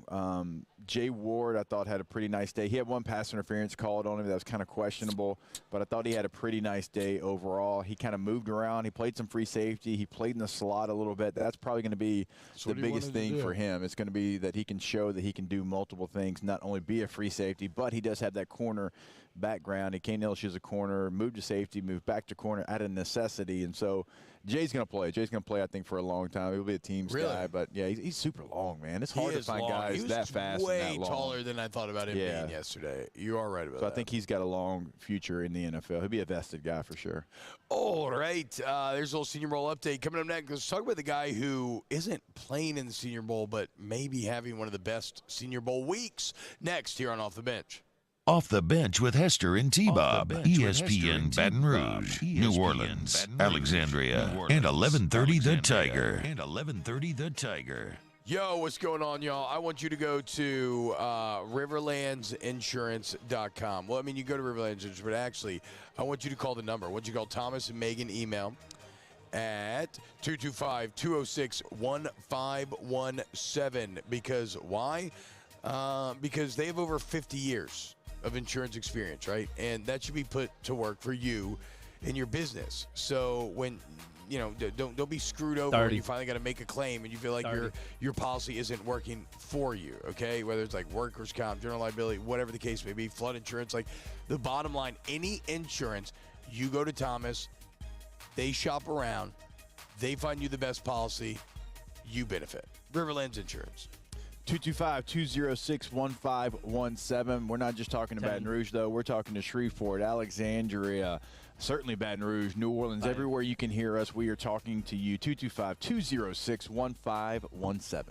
Our listeners fire off their opinions on the jimsfirearms.net hotline at 499-1045. Keep listening for your next chance to shoot us your thoughts with the jimsfirearms.net hotline on 1045 ESPN Baton Rouge.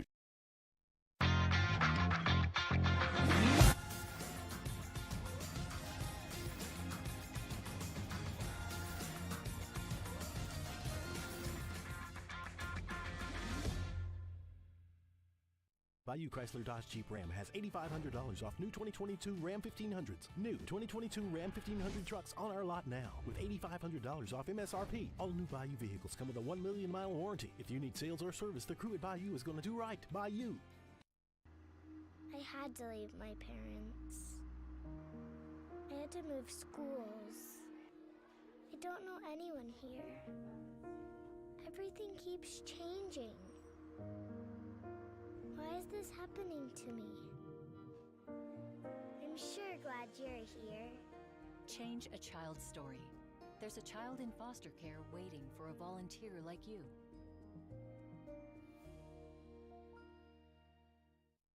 Hi, I'm Brandon Landry, founder and CEO of Walker. Hi, my name is Dr. Craig Green. This is Ryan Terrio with HUDCORoofing.com. Hey, it's Matt Moscona. No matter how big your commercial roofing job, HUDCO can help.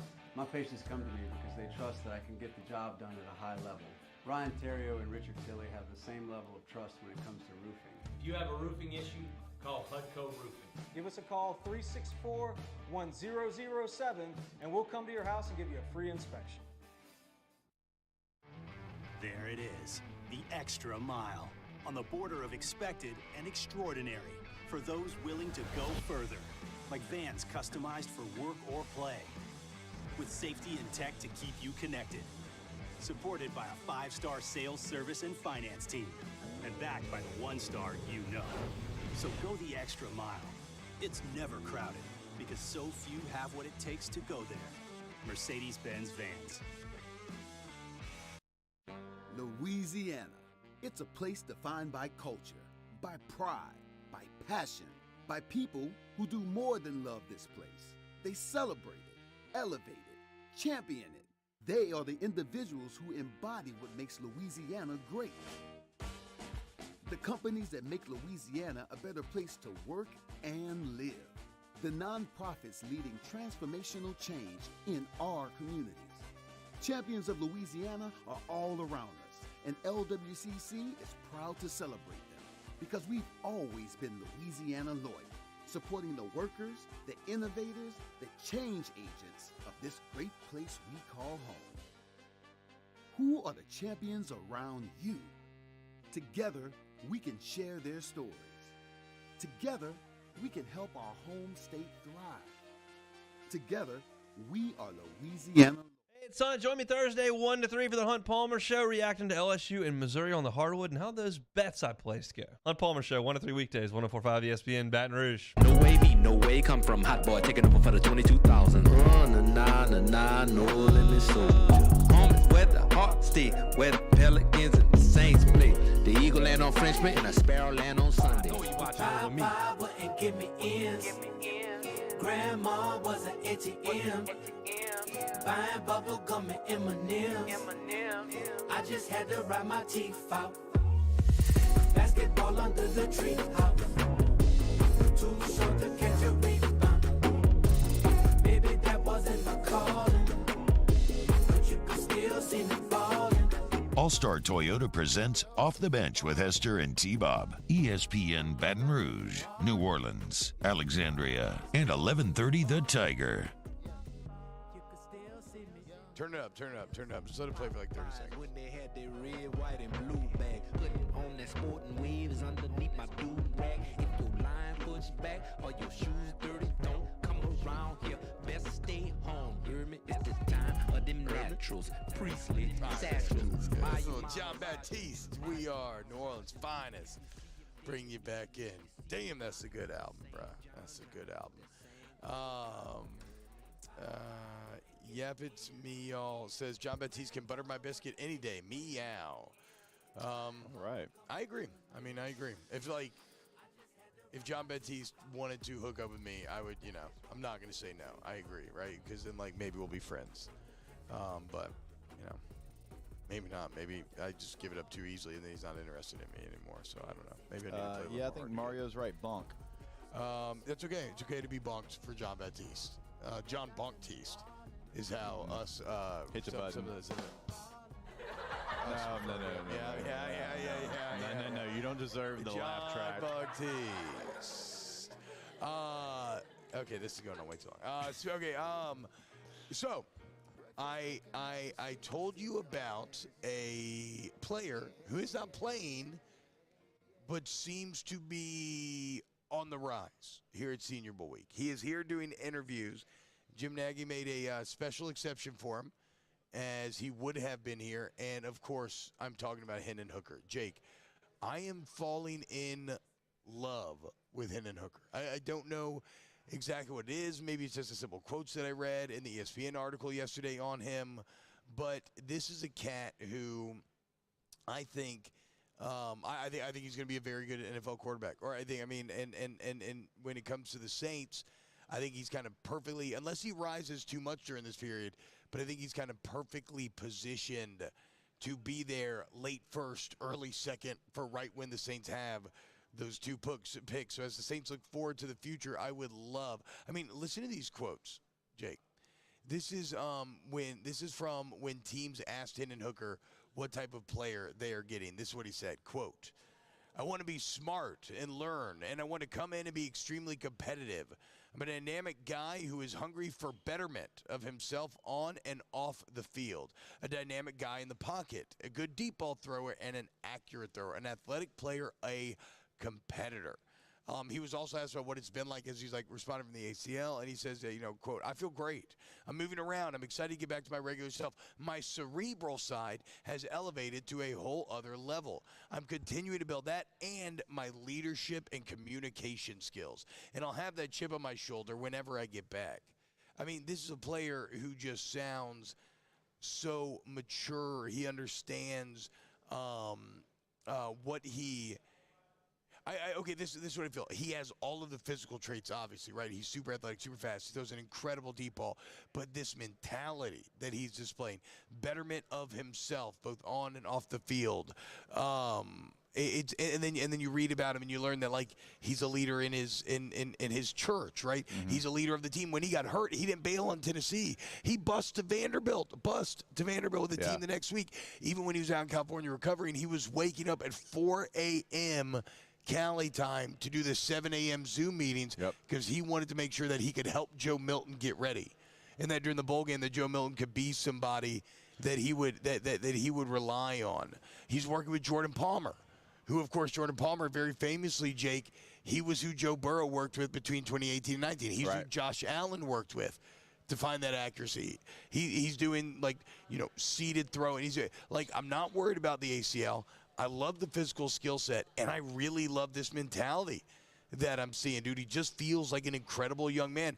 And so somebody says any hesitation on Hooker being 25 years old? None at all. That's what a 25-year-old is supposed to act like. Yeah, that's what I'm saying. I would rather – so, for all the talk of, youth, would you rather, like you pointed out the other day, a 20-year-old Sam Darnold that is clearly overwhelmed, or a 25-year-old who during his rookie contract could show real growth and maybe give you a lot of value there? It's not an automatic negative. All right, here, yeah. Okay, so because we're talking about this because of the Saints, obviously. If you're taking a top 5 quarterback, top 10 quarterback, is the 25 thing something that you worry about? Maybe it is. Maybe it is, because you want that guy to be your quarterback for a decade. All right, so maybe it is. Yeah. When you're drafting someone that can give you real value at the end of the first round, I really don't care that he's 25. If he makes it to a second contract, that is fantastic. That is great. That is laying you out. But if I get 5 years out of him, he's still only going to be 30 years old. So I think where you're drafting and the kind of guy that he could possibly be, I don't think you worry about the age. Actually, everything you just said, I love that maturity. That's what I'm saying. I agree. You're getting the complete opposite from Stetson Bennett. Right, Stetson Bennett not here. Stetson Bennett, the way that he handled himself after the championship game, right, wrong, or indifferent. Teams are talking about that here. Yep.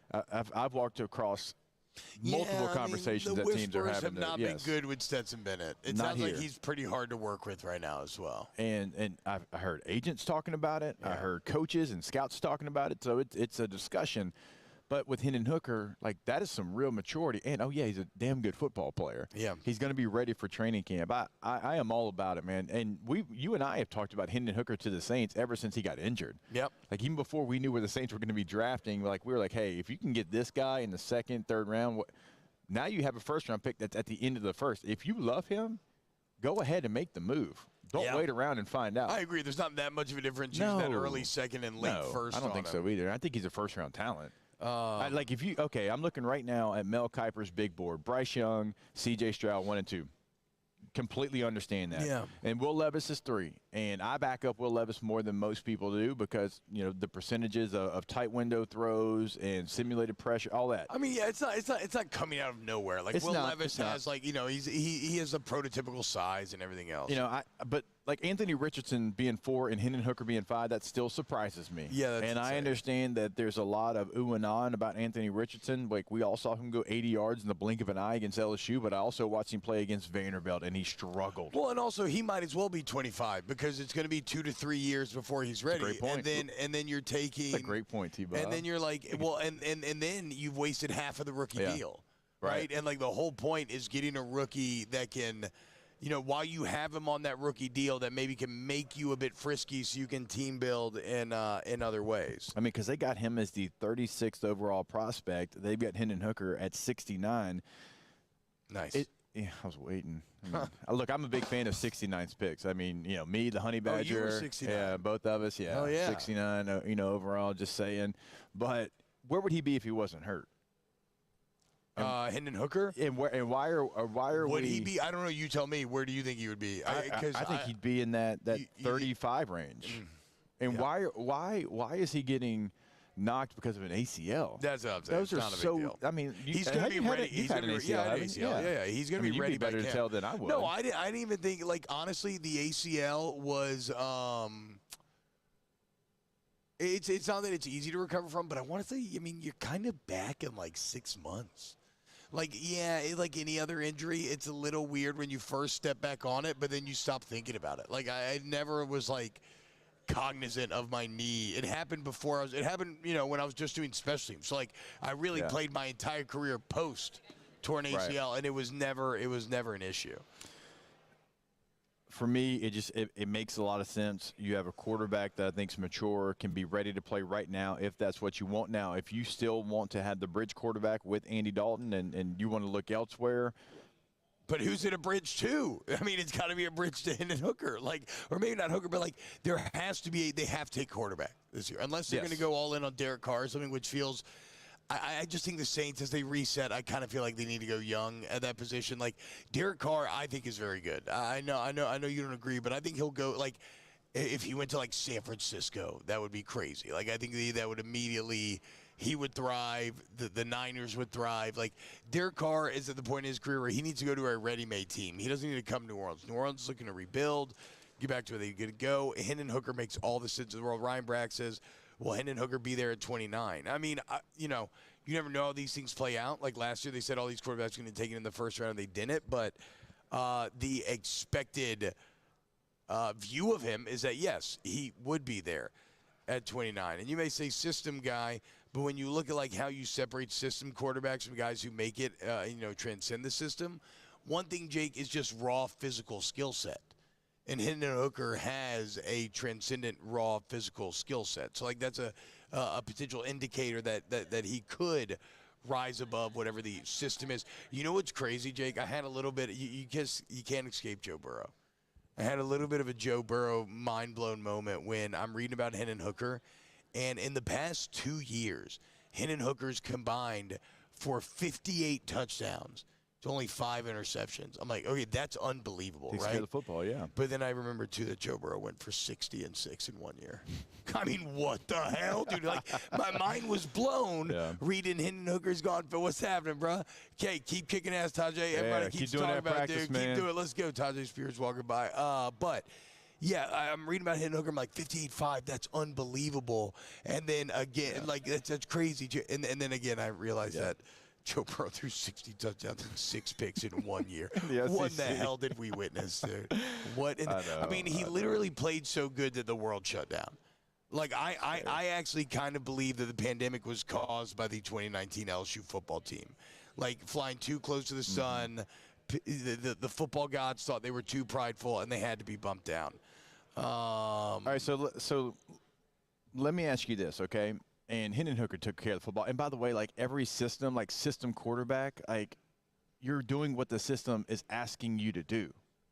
So you're supposed to be living in the system. Yeah. Like Peyton Manning had a system. Yeah. He was really good at it. Not many people could do it, but it was a system. Yeah, what's Hendon Hooker supposed to be like? Hey, Heupel, I want to get under center. Yeah. Hey, Josh, can I throw a 5-yard hitch instead of this 60-yard bomb that I've completed more than anybody in the country? So we can have that conversation as we get closer. ESPN.com put out like the quarterbacks that are going to be available, and teams that need a quarterback, which the Saints are certainly in that category. What it would possibly take for them to get that quarterback, and so they started out talking about Derek Carr, the guy you were just talking about. They think it would take a 2023 third and fourth round pick to be able to get Carr from Vegas. Would you do that for a third and a fourth round pick? Yeah. Okay. I mean, I don't know. But I mean, like, remember, you're going to pay his salary too. Like, you're going to sign him to, like, he's got a big. If you trade for him, you take on that salary. Yeah. I guess I just assumed they were going to cut. But are people? You think that he would just be cut? And hit the Depends on how many suitors. Now, it also says this, right? If Derek Carr was to hit the free agent market, it's got the teams and what those teams could offer him. Panthers 3 for 102. That's $102 million. Buccaneers 2 for 80. Jets 3 for 120 million. Saints, they could offer him 3 years, 90 million, 40 million guaranteed. So 3 years, $90 million for Derek Carr. I don't know. Okay, so Derek Carr is suffering. Okay, like Derek Carr is way more proven than Hendon Hooker. Obviously, Derek Carr's a Pro Bowler this year, Jake. You know who else is? Tyler Huntley. Every person who threw a forward pass. Did you see that though, Tyler Huntley? That's wild, bro. Yeah. He threw 2 touchdowns and 3 picks. As a one-time alternate to the Pro Bowl where I felt like I should have made it, that makes me angry. I know. I told my 13-year me, Jackson and I were FaceTiming last night. We had a whole conversation about it. Okay, I would say this. I think that I know Derek Carr's better than Hendon Hooker. Something about the unknown rookie potential of Hendon Hooker feels like the more exciting path. But I would not actually be upset if you did 3 for 30 for Derek Carr. I think that's completely reasonable in this quarterback market. 30 per year. No, I know. 40 guaranteed. Sorry, 3 for 90, 30 per year. Yeah, I think that's how just the market. All right, here's the other option they throw out there. The Saints could offer Jimmy Garoppolo 3 years, $66 million, $44 million guaranteed. See, I think I would rather Derek Carr 100% over Jimmy G. Unfortunately for Jimmy G, Jake, I'm terrified of him now that I've seen how good Brock Purdy did. And it's not to hate on Purdy or Jimmy G, but I just wonder how much of the heavy lifting is Kyle Shanahan doing. Yeah. Like, do you think that Jimmy G is going to thrive outside of San Francisco? Where even in San Fran, he had some good times in New England, which got him to that's San true. Francisco. That's true. I forgot about that. That's true. But again, right, you're talking about like the other best situation maybe in the entirety of the NFL. Yeah, I'd rather Carr over Jimmy G easily. This also, and of course, Kat Terrell, who we're huge fans of, she wrote this part for ESPN.com with the Saints selecting Hendon Hooker at 40. So the draft, the portion we're talking about, would be a part of the process. And so if you could get him at 40, that'd be fantastic. But somebody said Apu Ika at the end of the first round, and then him at 40. That'd be great. I'd be very into that. I mean, I think Apu's probably going to go to a team that plays 3 down. I mean, not to say he can't. No. I mean, he'll be like he knows for sure. Chill out, Bo Pelini. What, you're going to run him out of the program? You're going to run the future first-round pick out of the program just because you want to run your system? So ESPN also, in this article, it's a great article. I would encourage any Saints fan to kind of take a look at it. They actually gave their predictions and how they think it's going to play out, and they've got the Saints having Andy Dalton and Hendon Hooker in their quarterback room. Let's go, dude. I hope so. I would definitely be down. All right, when we get back, more OTB. Off the bench with Hester and T-Bob. Go to Downsville Glass and Body, DGBauto.com. DGBauto.com. Downsville Glass and Body, your one-stop car shop. 24/7 towing, Jake, if you need that. Also, remember, they started in glass repair. You're glass repair experts. But really, it's anything, man. Simple mechanical needs, like whatever you need. Extend the life of your vehicle. You need that collision repair. Free pickup and drop-off delivery on collision repair, by the way, y'all. But go to dgbauto.com, get in the text box, text Kenny Frederick, he'll get you set up. DGBauto.com since 1977. No matter what your vehicle needs are, they'll be met over at Donaldsonville Glass and Body. And one of the things that we love about them, they are not like the others. They are not going to try to trick you with this huge bill at the end. You're like, wait a minute, you didn't even tell me that was wrong with my vehicle. They're going to call you, say, here's what's going on. How do you want us to move forward? And you decide. So go to DonaldsonvilleGlassandBody.com, DGBauto.com. In times of need, get a full list of phone numbers, websites, and other important emergency information on the Demco Stormwatch page at 1045ESPN.com. Bayou Ford has $4,000 off MSRP plus $1,000 Ford credit cash on new 22 Ford F-150 XLT trucks. That's $5,000 off plus 0% financing. And all new Bayou Ford vehicles come with a 1 million mile warranty. The crew at Bayou Ford is going to do right by you.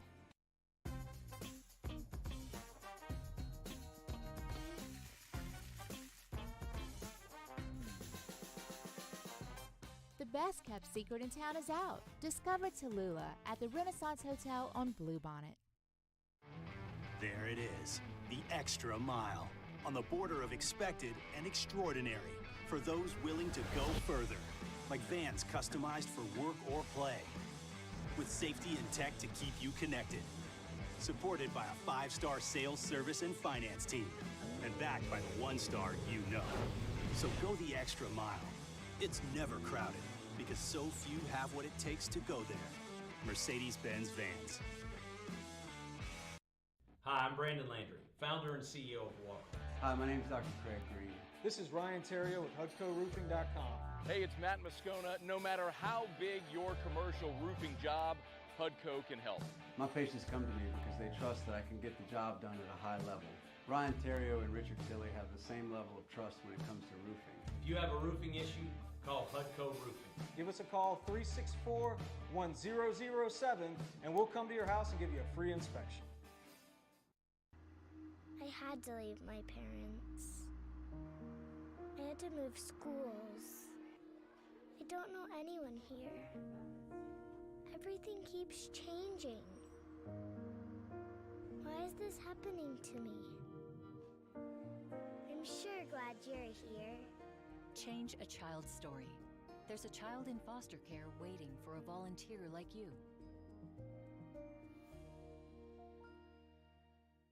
Bayou Chrysler Dodge Jeep Ram has $8,500 off new 2022 Ram 1500s. New 2022 Ram 1500 trucks on our lot now with $8,500 off MSRP. All new Bayou vehicles come with a 1 million mile warranty. If you need sales or service, the crew at Bayou is going to do right by you. Gulf Coast Bank and Trust is giving our customers the power to bank anywhere, anytime during this challenging event. And we're right there with you. Our mobile banking app is a smart way to manage your money and time. Gulf Coast Bank and Trust, the bank that cares about you.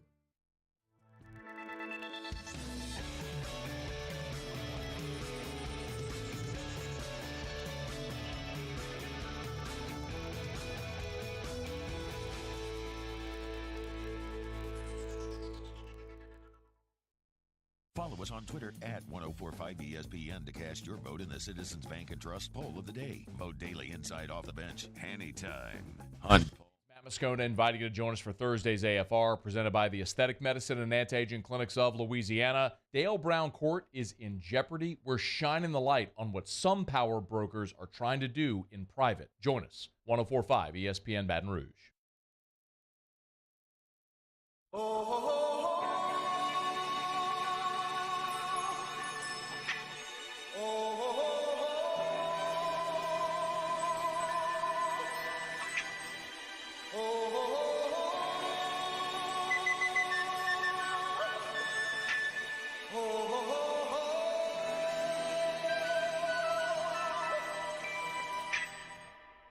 Everybody was kung fu fighting. Those kids were fast as lightning. In fact, it was a little bit frightening. But they fought with expert timing. There were funky Chinamen. All-Star Toyota presents Off the Bench with Hester and T-Bob. ESPN Baton Rouge, New Orleans, Alexandria, and 1130 The Tiger.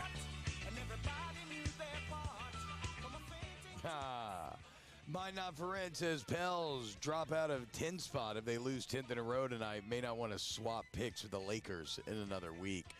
Yeah, man, it's I feel bad because I don't know fully how to approach it. Right, I believe this team will figure it out.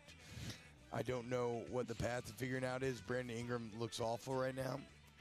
Since he returned, he's just not been BI at all.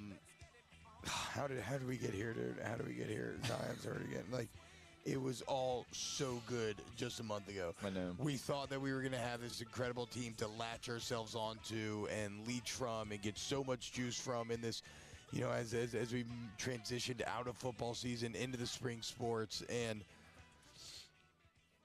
yeah, LSU 3D7 makes a good point. The Pelicans went from the deepest team in the league to they can't win without Zion. It is kind of shocking how quickly that happened. But also it's not, it sounds like you're saying that those two things are at odds with one another, and I feel you on that, but they're not really at odds with one another. The Pelicans are still incredibly deep, but you can't take your two all-stars out of the lineup and expect to be the same team. You just can't do it. It moves everybody's role to a different role. Yeah, and you're just losing, and even on top of different roles, Jake, you're just losing guys that can't do those roles. Right. You don't have somebody who can recreate Zion's production. No. And that's what I'm saying. They've got to try to move to that role, so it takes them away from their valuable role, which was to be a nice piece coming off the bench. And they had the second line that was, Jose and Dyson Daniels and other Najee Marshall and certainly Larry Nance. And so everybody's kind of had to change their roles, and it's just. But damn, man, and Dyson Daniels is out right now, and Zion is as well. And just they can't. And Dyson Daniels was great this year. He has been great, certainly defensively. They just and Herb's trying to get back to the Herb that we knew last year, right? And so you need that. You need him to be that guy, and so it's not been great, Bob. Gulf South says, wait, WTF happened to the Pels? I feel like last time I paid attention, they were number 2 in the West. I know, bro. I know, dude. It's been. Again, I think it's funny we make so much of the. Excuse me. We make so much of the. Yeah, call me Bob Marquis.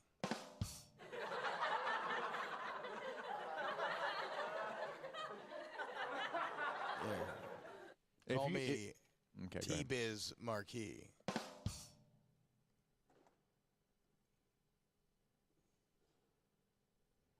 Oh, dang it, Bobby. Oh, dang it, Bobby. Look at that. I knew right where the crickets were, dude. You should. All right. You should definitely know. No, I mean, look, man, it comes at you fast. I don't know. And for all the talk of last year, the 3-13 start, you're 3-13. You've actually for a second year in a row, you're having to overcome that kind of awful stretch. And you did it last year. So I think they will do it. So don't lose the faith. But at what point? At what point do I be like, oh man, maybe it is over. Maybe it was a flash in the pan. If Zion doesn't come back, and I know last year they managed to ride the ship without Zion. But if Zion doesn't come back this year, then if we get the news here in a couple of weeks or whenever he's due to be reevaluated that he's not gonna be able to make it back this season, then that's just that's a morale blow that would be really, really, really tough to swallow. That would break a portion of the fan base, unfortunately. Do they make a move before next Thursday? You mean my birthday when the trade deadline is? I'm just kidding. I just saw you Google trade deadline, and then I saw that it's on my birthday. That's pretty tight. I don't know. You're not supposed to you're supposed to act like we knew that the trade deadline was on February the 9th. Oh, you didn't? Yeah, well, we did. We did. It's my birthday. It's my birthday. Yeah. You Googled it just to make sure because we want to be right on this show. I don't know, man. I've heard I've heard rumors about. I mean, they need shooting. I mean, who doesn't need shooting in the NBA? But they still are on the lower end of that. They need, but. I will say this about the trade deadline, Jake. I fully trust the Pelicans front office, right? I think that in the beginning, I know that I didn't, but in the post-Del Dimps era, I know we were kind of doubting Griffin at first and whether or not he could get it right. But when you look at this roster they put together, how deep they are, the All-Stars, the Lakers deal. I trust the Pelicans front office on whatever decision they make. So we'll see. Maybe go get Bogdanovich, maybe get Caruso, maybe get the rim protector like people talk about. I don't know. Well, we will wait and see. But again, is that going to be like that could help in the margins? Mm-hmm. But really, it comes down to BI's got to be an All-Star, and Zion needs to come back.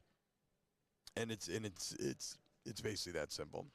Yeah, obviously, like getting Zion back is like making a major move, but it's just at this point, how much can you rely on that? You know, how much can you rely on him coming back? And it's just when is he? Mario, I know it's a bit of an echo. When's he supposed to be reevaluated? We have somebody in the chat asking about that. RJ Arsenault saying I haven't really been paying attention. When is Zion coming back? On the 7th, I think. So that would be a week from Tuesday. So that would be a week this Tuesday. Tuesday. That's when he's expected back. That's when he's reevaluated. So we'll know more by then. I think absolute best case, he comes back a game before the All-Star break. Worst case, he's back shortly after the break. That's just my speculating. That should be, listen to the Flag Up Podcast, Mario Jerez. That should be the Pelicans' main goal. Just make it to the All-Star break. Try to keep your head above water to the All-Star break, reset, get ready for the final push in the same way that you did last year. All right. More OTB closing out hour number 2. We got Munchies coming up at 9:15. Keep it locked here on Off the Bench. Off the Bench with Hester and T-Bob. Our listeners fire off their opinions on the jimsfirearms.net hotline at 499-1045. Keep listening for your next chance to shoot us your thoughts with the jimsfirearms.net hotline on 1045 ESPN Baton Rouge. Louisiana. It's a place defined by culture, by pride, by passion, by people who do more than love this place. They celebrate it, elevate it, champion it. They are the individuals who embody what makes Louisiana great. The companies that make Louisiana a better place to work and live. The nonprofits leading transformational change in our communities. Champions of Louisiana are all around us, and LWCC is proud to celebrate them because we've always been Louisiana loyal, supporting the workers, the innovators, the change agents of this great place we call home. Who are the champions around you? Together, we can share their stories. Together, we can help our home state thrive. Together, we are Louisiana loyal. Always.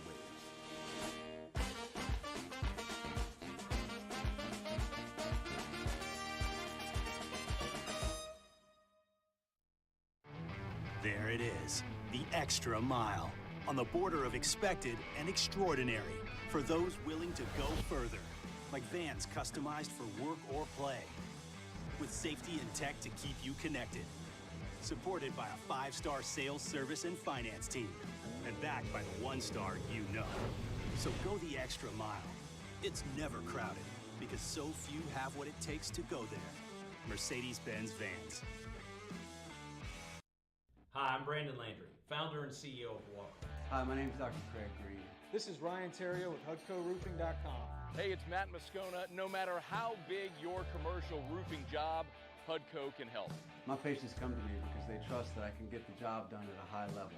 Ryan Terrio and Richard Tilley have the same level of trust when it comes to roofing. If you have a roofing issue, call HUDCO Roofing. Give us a call, 364-1007, and we'll come to your house and give you a free inspection. I had to leave my parents. I had to move schools. I don't know anyone here.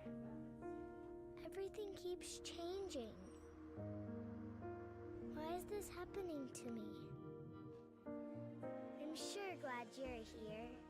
Change a child's story. There's a child in foster care waiting for a volunteer like you. Bayou Ford has $4,000 off MSRP plus $1,000 Ford credit cash on new 22 Ford F-150 XLT trucks. That's $5,000 off plus 0% financing. And all new Bayou Ford vehicles come with a 1 million mile warranty. The crew at Bayou Ford is going to do right by you. All right, let's say ah.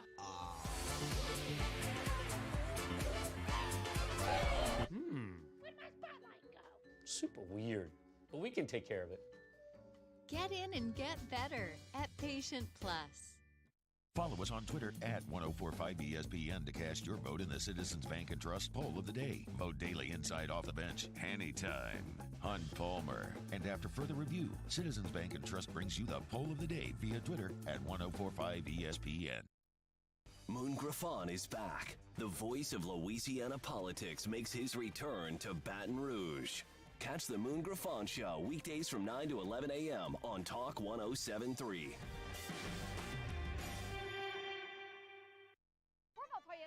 Is here to help you ring in the new year with no markups, and you'll never pay over MSRP.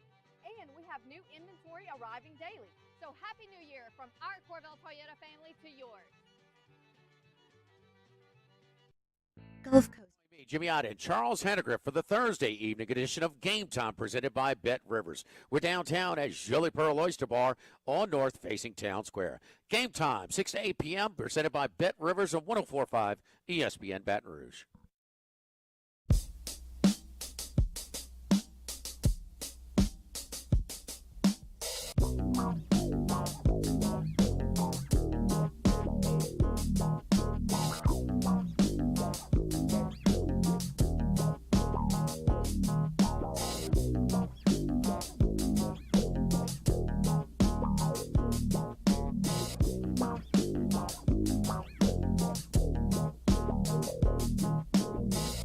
All-Star Toyota presents Off the Bench with Hester and T-Bob. ESPN Baton Rouge, New Orleans, Alexandria, and 1130 The Tiger.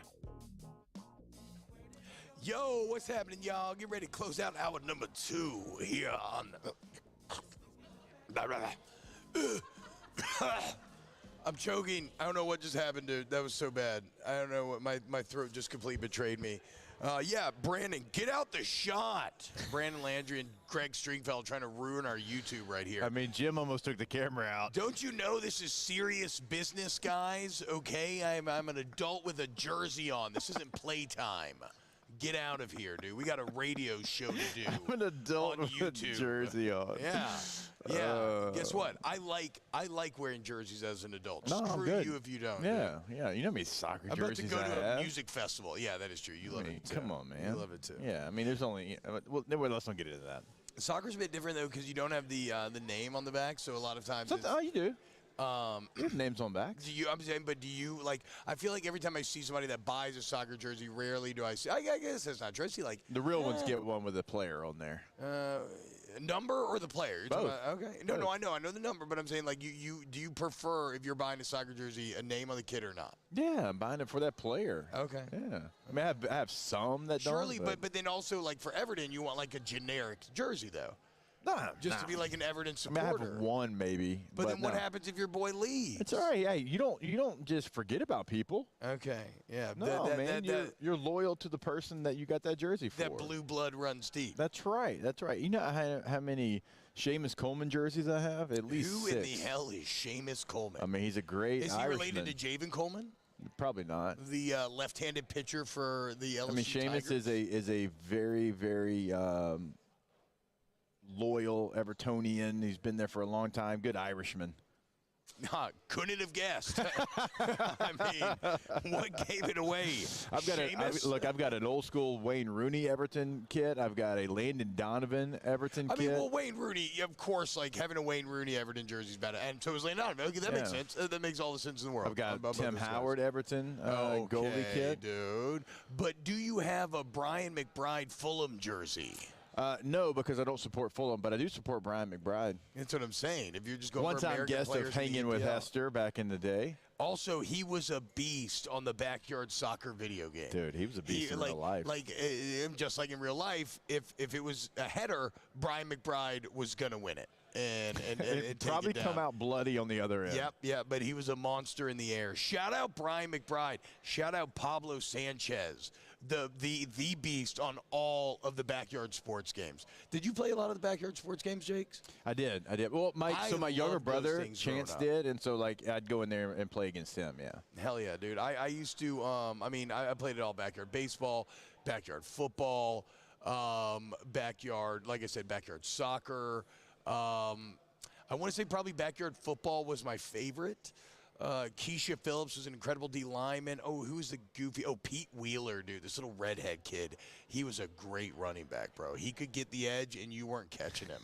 He was awesome, man. And then so it would be on GameCube. I played it on like the computer back in the day. Okay. But it would but it was great because it was a mix of the fake backyard kids and then professional athletes, right? So you could get like Steve Young or Jerry Rice on your team or whoever, along with Dimitri, who was the nerd that could kick it really far. It was awesome, dude. I used to love those games so much. They had a play where the wide receiver would I can't remember exactly how the mechanics were, where you could get these save up and get these special plays basically. And they had one where the wide receiver would start a route, disappear, and then reappear 30 yards down the field. Yeah, dude. Okay, dude. You know what? It's a little different game, but kind of a lot of the same principles as far as kind of backyard football. Like, I always wanted a true full-size arcade NFL Blitz. I know they sell a miniature version in your home. In my home. Yeah. NFL Blitz is peak video game play. Arcade cabinets are still expensive, man. It's now you can they get had the miniature version thing. again. Yeah, but no. I want the real You thing. want the real thing. I want 4 people to be able to play. I want a Derby owners club. Yeah, in my house. You ever done that? Yeah. Racing game? Oh, come on, I've made a fool of myself. That's my favorite thing. Off the bench with Hester and T-Bob. Yeah, I thought the 10 seconds. That was a long 10 seconds, right? I thought we were done. That's what my wife said. Go to Page Plus Urgent Care. Page Plus. I was waiting. UC.com. PagePlusUC.com. Oh, yeah. Oh, wait. Yeah, the people love Patient Plus, dude. The best urgent care in the city. If you're not feeling well, you want to get in, you want to get better, Patient Plus is there for you. They have the digital profile where you just sign in with a tap of your phone. It's the absolute best. Go to PagePlusUrgentCare.com. Go to Page Plus Urgent Care. They're littered throughout the city. PatientPlusUC.com. All your occupational medicine needs. Check it out. Yeah, it can be convenient for you during the inconvenient time, so make sure that you go check out the website. Remember, you can schedule your appointment online before you even show up. Now, certainly, walk-ins are always welcome. You don't have to have an appointment, but it's just another convenient thing they do for you. PatientPlusUC.com. Get in and get better. Bayou Chrysler Dodge Jeep Ram has $8,500 off new 2022 Ram 1500s. New 2022 Ram 1500 trucks on our lot now with $8,500 off MSRP. All new Bayou vehicles come with a 1 million mile warranty. If you need sales or service, the crew at Bayou is going to do right. Bayou.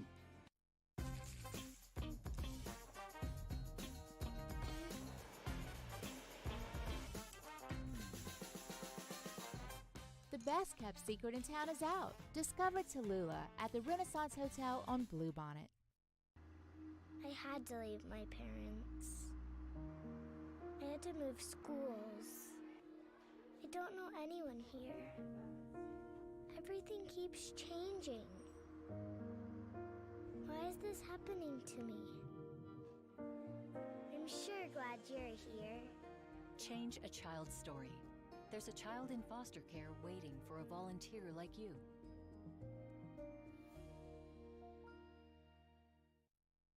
Louisiana. It's a place defined by culture, by pride, by passion, by people who do more than love this place. They celebrate it, elevate it, champion it. They are the individuals who embody what makes Louisiana great.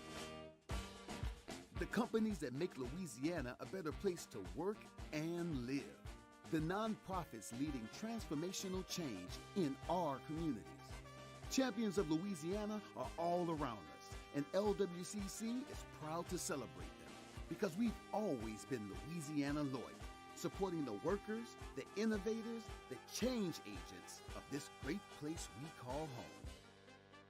Who are the champions around you? Together, we can share their stories. Together, we can help our home state thrive. Together, we are Louisiana loyal. Always.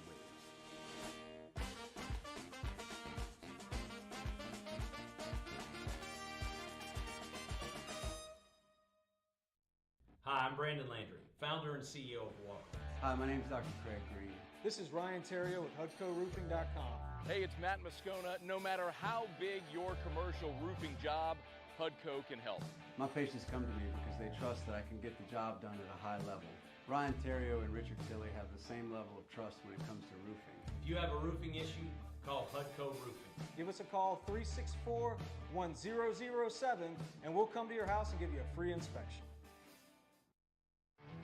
There it is, the extra mile, on the border of expected and extraordinary, for those willing to go further, like vans customized for work or play, with safety and tech to keep you connected, supported by a 5-star sales, service, and finance team, and backed by the 1-star you know. So go the extra mile. It's never crowded, because so few have what it takes to go there. Mercedes-Benz Vans.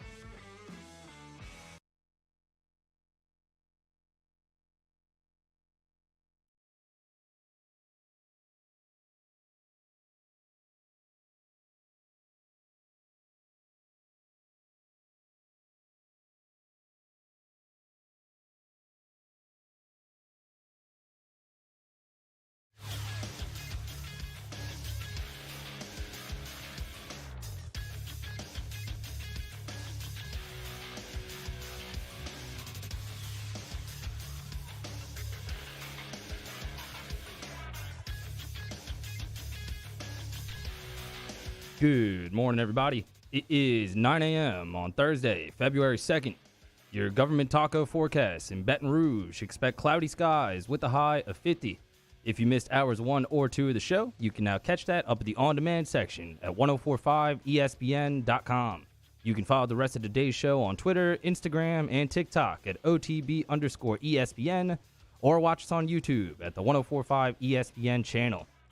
Hour number 3 of Off the Bench, live from the Reese's Senior Bowl in Mobile, starts now. Let we go. All-Star Toyota presents Off the Bench with Jacob Hester and T-Bob Hebert. Yeah. Off the Bench with Hester and T-Bob. Hey, P, they said I got to come off the bench. All-Star Toyota presents Off the Bench with Hester and T-Bob. Yo, yo, yo. Yo, what's happening, y'all? T-Bob, Jake, Rivs hanging out here in Mobile. A bit of a sleepy Thursday. What happened? Did the Senior Bowl end? I'm a little confused. I feel like we're the only people still here, and we're going to be here again tomorrow. An odd day, though. Gray skies and whatnot, but still very excited to be here in Mobile. G-String, Brandon Landry hanging out here around the set. Shout out. Know where Walk-Ons. everybody's at. Shout out Supper Club. What's tomorrow going to be like? Yeah, I know, right? That's what I'm saying. If it's already this, like we haven't seen a single. Actually, we saw Tajay Spears. Tajay, so yeah. Tajay Spears walked by. That might be the only player that is shown up today. Is T-Bob still goosey? I don't know what that means. I'm sorry. People are talking about Golden Tee. That would be another. Okay. So we're talking about arcade machines, and we got Munchies coming up next. By the way, if you want to go ahead and start putting your Munchies questions in, what would you? So you said Blitz. Blitz would definitely be on there. Derby Owners Club would be my number one. It'd be close for me. That's a great game. Now, when I'm talking about Derby Owners Club, I'm not talking about the game where you're riding like this. I know. We've talked about this before. Yeah, the one where you train the horses, you get the little cards and everything. We've talked about this. Yeah, the most fun night ever would be everybody put in. Now, I'll do the one that has the horse. No, for sure. I'll act like that guy in the arcade. Yeah. Well, I mean, look, you put me in a Dave & Buster's, I'm going to go ham on everything. But if you had a Derby Owners Club machine, I looked it up the other year, like a couple of years ago, and it was like $30,000 or like 13 or so. Like it was, I can't remember. There's a big difference between 30 and 13. Yeah, but still insane. It was insane either way. But like my dream night would be everybody gets together, everybody puts like $100 in, and you all create horses. You know, you breed them, you train them, you do 20 races, and then on like the 21st race, that's whoever wins that race gets the money. What would you name your horse? Okay. I'm trying to, off the top of my head, Mithrandir. That's one of Gandalf's names. Mithrandir? Mithrandir. Or maybe like Stormcrow. Gandalf Stormcrow. That's what Theoden tells him. What would you think my horse Grit. Grit. Just the name, just like simple to the point. I just love Grit. that. Actually, I love that. I don't like how quick both of y'all said that. I think. I don't know how, but it'd be Low Man. Okay, Low Man's really good. Low Man would be my is horse's a name. great. Low Man also a great Top Gun name. I told you that'd be my Top Gun okay, name that too. makes sense. Yeah. That makes sense. That should be horse's name. It'd be my call your sign. call sign Yeah, for sure. Low Man. Daniel Bass says breeding horses is part of the game. Yeah, so it was this incredible game, dude, where you would choose 2 parent horses, you breed it, you race, you train, but it printed out the card that had all your horse's information. And later, when they got to a certain age, you could retire them. Then you could breed your horses, right? So you would run into people that would have, like, trading card binders full of horses. They were basically stables. Like, I remember a guy had, like, a rare, like, panda skin horse, and he, like, let me breed with it so that I could get, like, a 6 skin. Dude. I used to play this game a lot. Yeah, I didn't know what you were talking about was impossible. $20 of my, like, you could look up all the odds. I used to take, $20 used to last like 3 or 4 hours, dude. It was such a good game. Damn. I miss Derby Owners Club. No, guys, you're not watching the horses bang. There's nothing inappropriate about it, okay? You just click the button. Y'all what is wrong with y'all? Get your head out of the gutter. Can't believe this, chat. Absolutely ridiculous. Hey, go back to our first conversation. Most Super Bowl MVPs, Tom Brady with 5. Joe Montana's only got 3.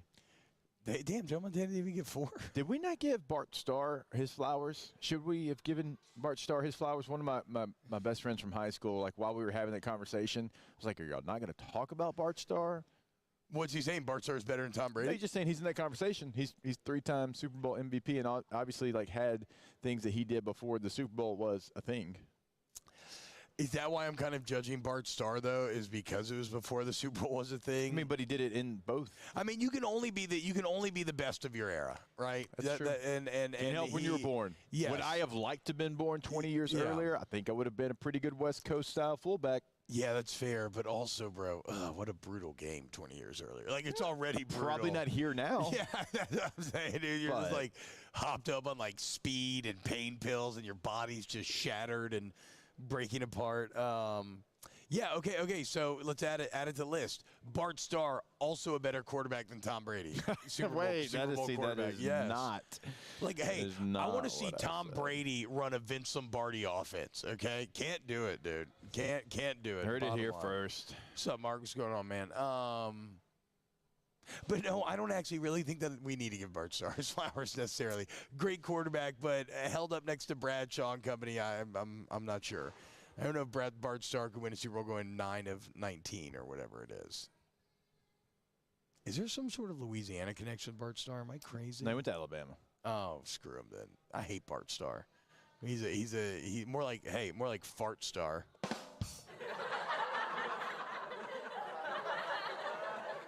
Won 5 NFL championships, because if you count the, pretty good.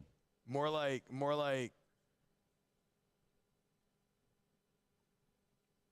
Blart Star, Mall Cop, Blart Star, Mall Cop. Oh my God! You know?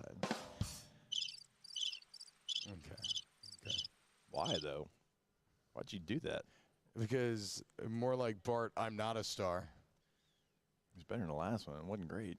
Didn't here's why I can't respect Bart Starr. I think the Lions won a championship sometime in there. If you're playing in an era of football and the Lions are winning championships, I kind of just have to knock you. I have to knock you points.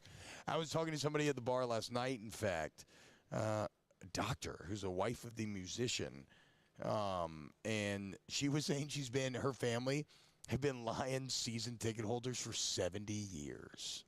It's a lot of pain. And I couldn't help but laugh because that means they've had him since the 50s, which means by extension that they have had season tickets the entire the last time the Lions won a playoff game, I think was 58, or no, they've won one playoff game since 58 or 56. They've been season ticket holders through that entire ordeal. That's unbelievable. Isn't it amazing how you can have franchises that pretty much the NFL's tried to make it that they're on the same playing field as much as they can? And I know some owners have more money than others, but you're under a salary cap.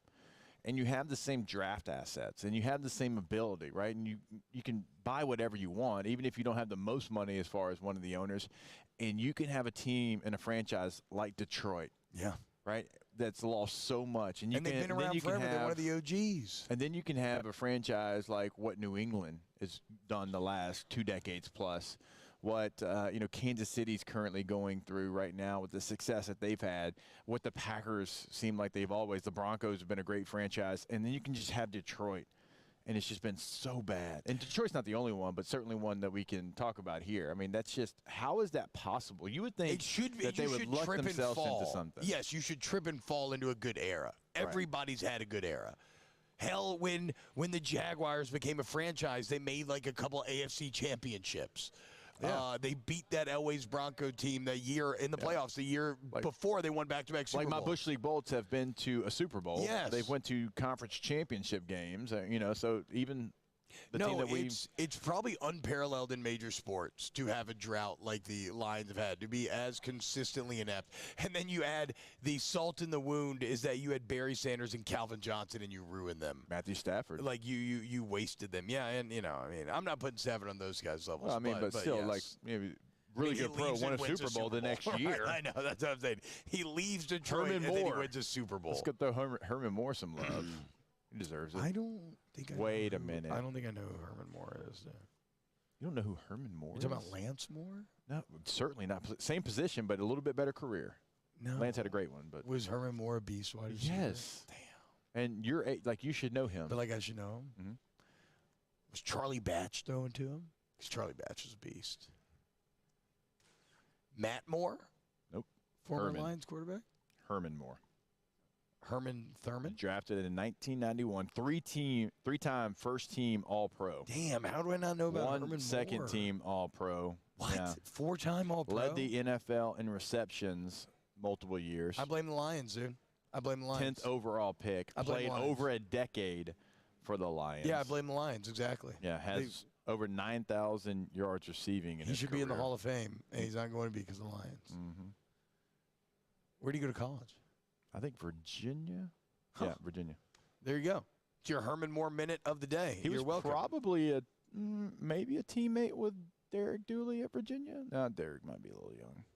All right, when we get back, we're going to call Chef Michael Johnson for some munchies. So keep it locked right here on OTB.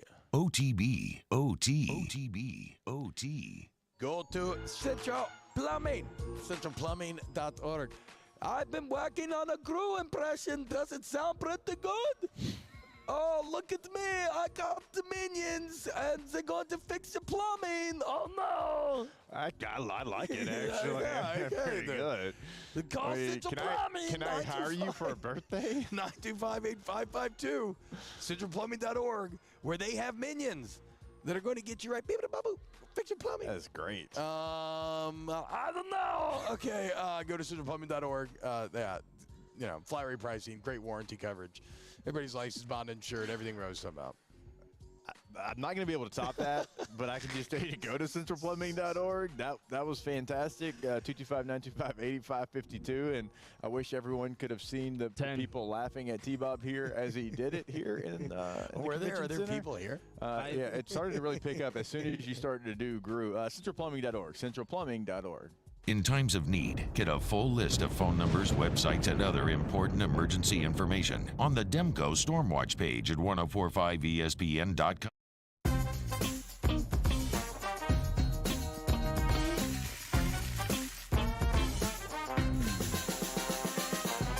The best kept secret in town is out. Discover Tallulah at the Renaissance Hotel on Bluebonnet. There it is, the extra mile, on the border of expected and extraordinary, for those willing to go further, like vans customized for work or play, with safety and tech to keep you connected. supported by a 5-star sales, service, and finance team, and backed by the 1-star you know. So go the extra mile. It's never crowded because so few have what it takes to go there. Mercedes-Benz Vans. Louisiana.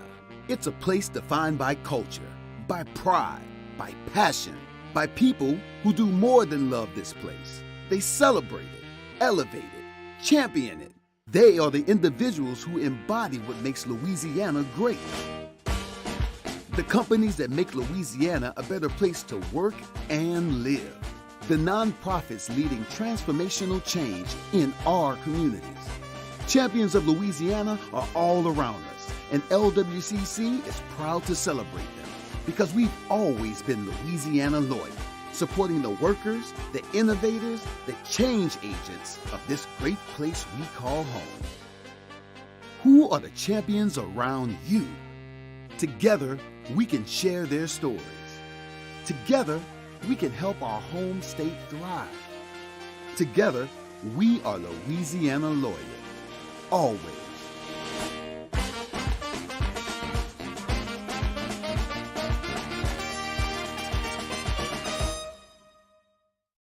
Hi, I'm Brandon Landry, founder and CEO of Walker. Hi, my name is Dr. Craig Green. This is Ryan Terrio with HUDCORoofing.com. Hey, it's Matt Moscona. No matter how big your commercial roofing job, HUDCO can help. My patients come to me because they trust that I can get the job done at a high level. Ryan Terrio and Richard Tilley have the same level of trust when it comes to roofing. If you have a roofing issue, call HUDCO Roofing. Give us a call, 364-1007, and we'll come to your house and give you a free inspection. I had to leave my parents. I had to move schools. I don't know anyone here. Everything keeps changing. Why is this happening to me? I'm sure glad you're here. Change a child's story. There's a child in foster care waiting for a volunteer like you.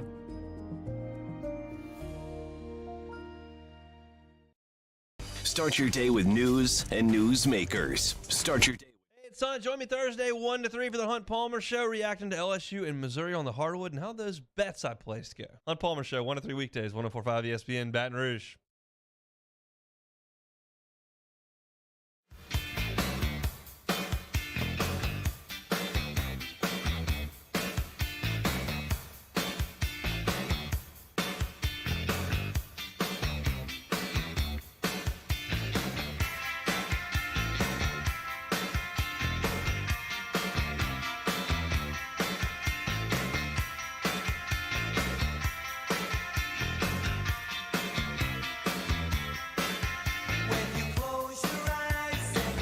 OTB OT with Hester and T-Bob on 104.5 ESPN Baton Rouge and 94.7 ESPN Alexandria.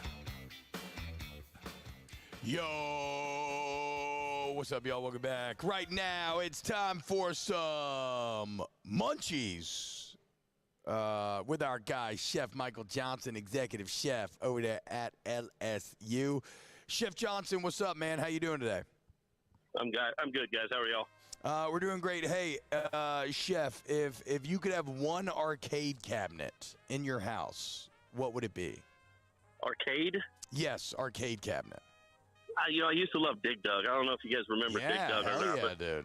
That was a cool one. Yeah, I love playing Dig Dug. That's where you kind of like pump up. I know you're digging around, but then you like pump up the enemies. Like you stick him with like an air hose or something, and then you pump them and they blow up. Am I right or am I crazy? Yeah, no, you dig down in, and then when you run into one of the whatever they were, like you shot them with this. It was a really poor version of a laser beam or something of that nature. Like it like made them explode. Yeah, they puffed up and then exploded. Yeah. Hell yeah, dude. My number says. Oh, go ahead. Oh, no, another one was Pitfall. That was a cool one. I like Pitfall. Chef, that's old school. I mean, that is, Pitfall is cool in a world where, video games didn't exist. If you were to show a kid Pitfall today, Chef, do you think it would do anything for them? Oh my God, the judgment. You know what I mean? Like, what is this, Grandpa? Yeah. I mean, it's just like there's like 10 pixels on the screen, and the vaguely human-shaped pixel is just swinging over a pit with like something that kind of looks like an alligator. But hey, shout out, dude. Look, that's the empire that all these new games were built. The foundation they were built upon. Hashtag Munchies. I don't know what exactly this means, Chef. Has Chef ever used a Mayor tease accidentally for a rolling pin? Do you know that? Does that mean anything to you? I'm not sure what he's. That's fine. Hashtag Munchies. Yep. Chef, if you could travel to any country for 3 months to explore and learn the cuisine, where would it be?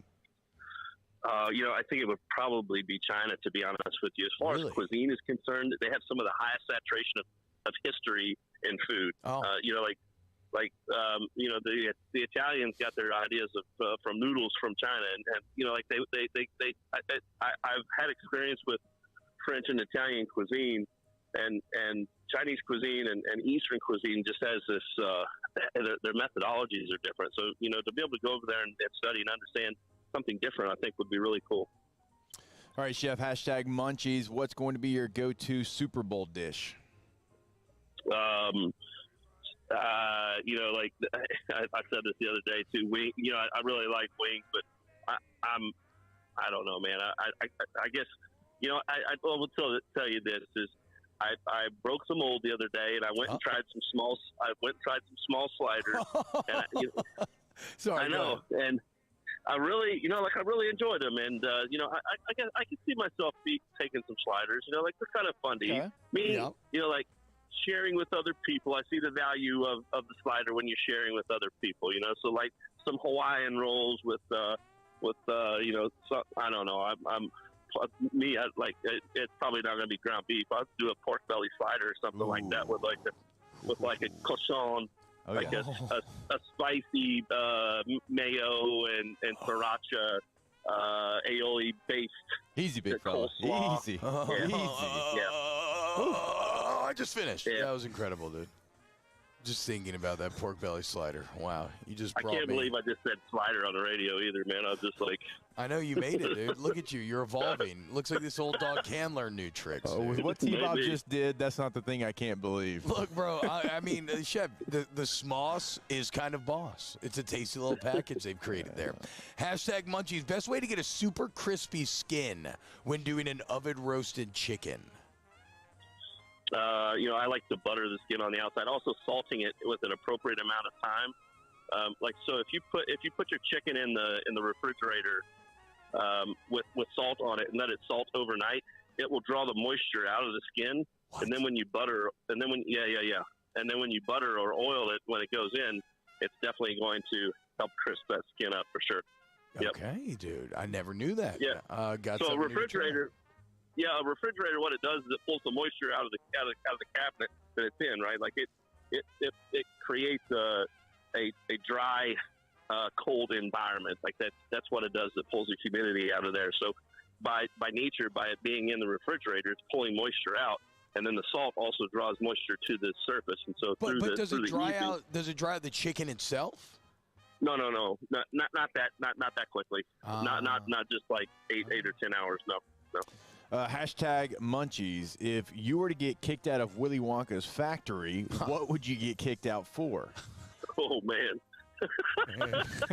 Chef, that man sounds a little sketchy, okay? You should not do that with the Oompa Loompa, okay? At least not with that concept. Be careful. I can see jumping in the chocolate river, I could see chewing the bubble gum that floated up to the top of the soda. So, I don't know, I think I would have definitely jumped in the chocolate river. I mean, how could you not? Yeah, right? I mean, I would swim in that every day. Honestly, I was going to go in there and raise hell. Honestly, I didn't see anything that was above me. I definitely would not have made it to the end. That's for sure. Augustus Gloop is exactly who I would be as well. He's like, hold on, this entire place made of candy? All right, dude. Later, guys. Yeah. Also, think about this. Augustus got to probably see more of the factory than a lot of the other guys did, right? He was in that tube. Then the Oompa Loompas take him away. Like, who knows? Augustus probably had a pretty good time. Hashtag Munchies. If you could have one chef cook you any meal, who would it be? You get to choose the chef. Oh, that's a good one. Probably, and that's tough. Like Jacques Pepin, really wonderful traditional French chef. I think it would probably be him. One is because he's still alive. It would be if it was anybody. I might even go back further into like historical French culture or Italian culture, and choose somebody that that created cuisine back in the day. I think that would be cool. Anthony Bourdain, I think, would be on that list. Just because of I would love to have spent an evening with Anthony Bourdain. Yeah. I mean, God, who wouldn't, dude? What a legendary. Yeah. How do you describe something like like somebody's really good at conversation? Just what a legend. He right. Incredible to hang out with. An interesting guy. Yeah. All right, Chef, #munchies. You get dropped into a deserted island, but you get to have 3 things on your person. Like you get to choose 3 things. Now, you got to hunt for your own food, but what are those 3 things? Well, a knife is going to be one of them, and a big one at that. Yeah. Probably some rope. Okay. I think, let's see, maybe something to start fire, like a flint or something that sparks. I think you nailed it. I've tried starting fire with with the bow and sticks. Oh, and wow. It's extremely difficult. So if you have something to spark, I think I'm going to go with a spark, a rope, and something that I can cut with.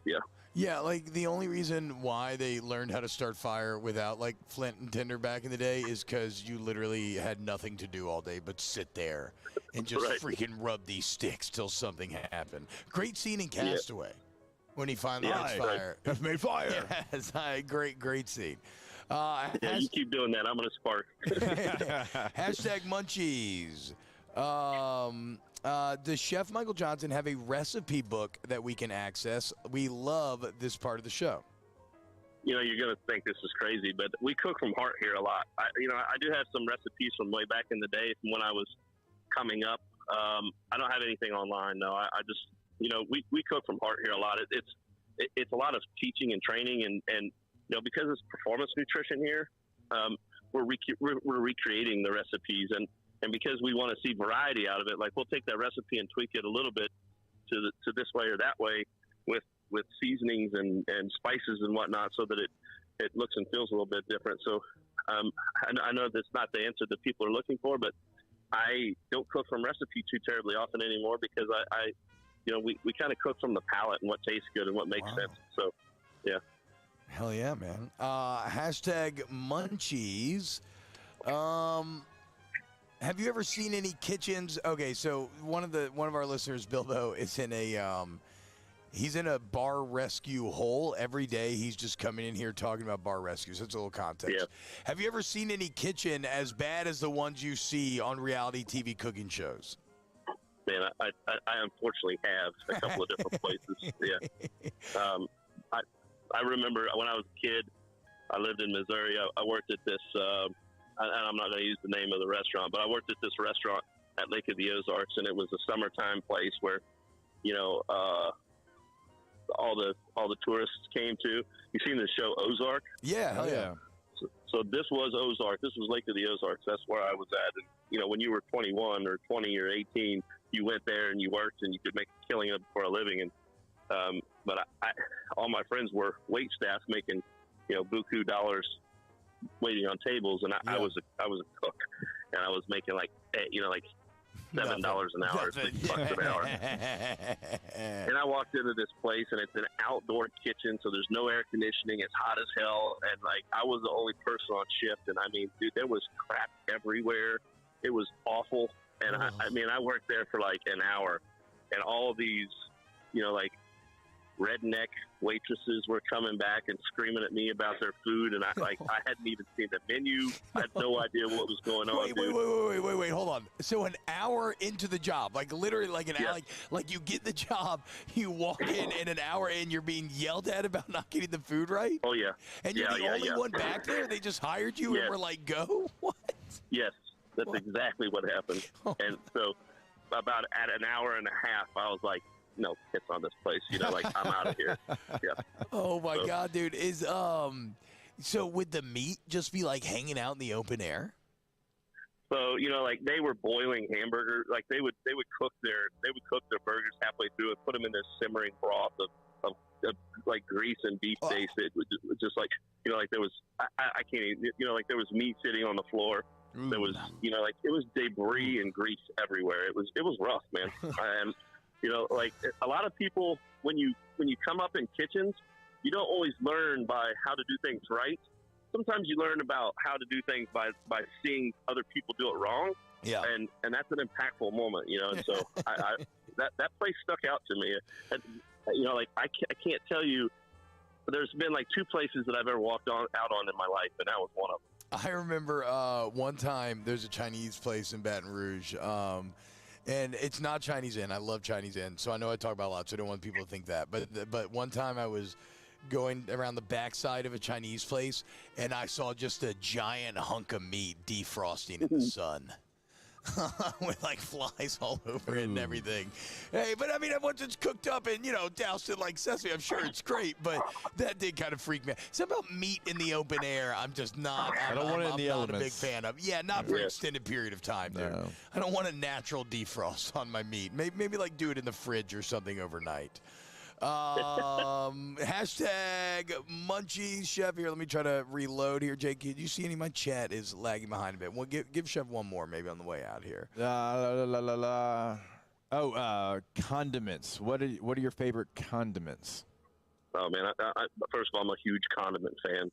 I like pickles above all things, and not just pickled cucumber pickles. Like I like pickled foods. Yeah. Oh yeah. Like pickled onions you did for us. Oh yeah, pickled onions are right up there. And taking them different directions, like doing a spice. I really like kimchi, and I put kimchi on a lot of things that most human beings would be like, "What are you doing, bro?" Yeah, that fermentation process. I actually have some fermented seaweed at my house right now that it eats like sauerkraut. That seaweed's super healthy for you. But then when you add the fermentation process in there, it brings probiotics in as well, and it's good for the gut. Yeah. Isn't kimchi like also like a superfood, like health wise? Oh yeah, really good for you. Yeah, it has all kinds of probiotics in it. Again, one of the tastiest little meals you can have, and it's so freaking easy. Just avocado, salmon, rice, kimchi, just all mushed together, and then you throw them in little seaweed wraps. Just do little seaweed bites with a little, whatever you want to put, like, what like sriracha or ponzu or whatever. Woo, love it. All right, Chef. Well, hey, thank you so much, man. You have an excellent day, dude. You too, guys. Take care. The legend, Chef Michael Johnson. Join us here every single Thursday for a little munchies, mate.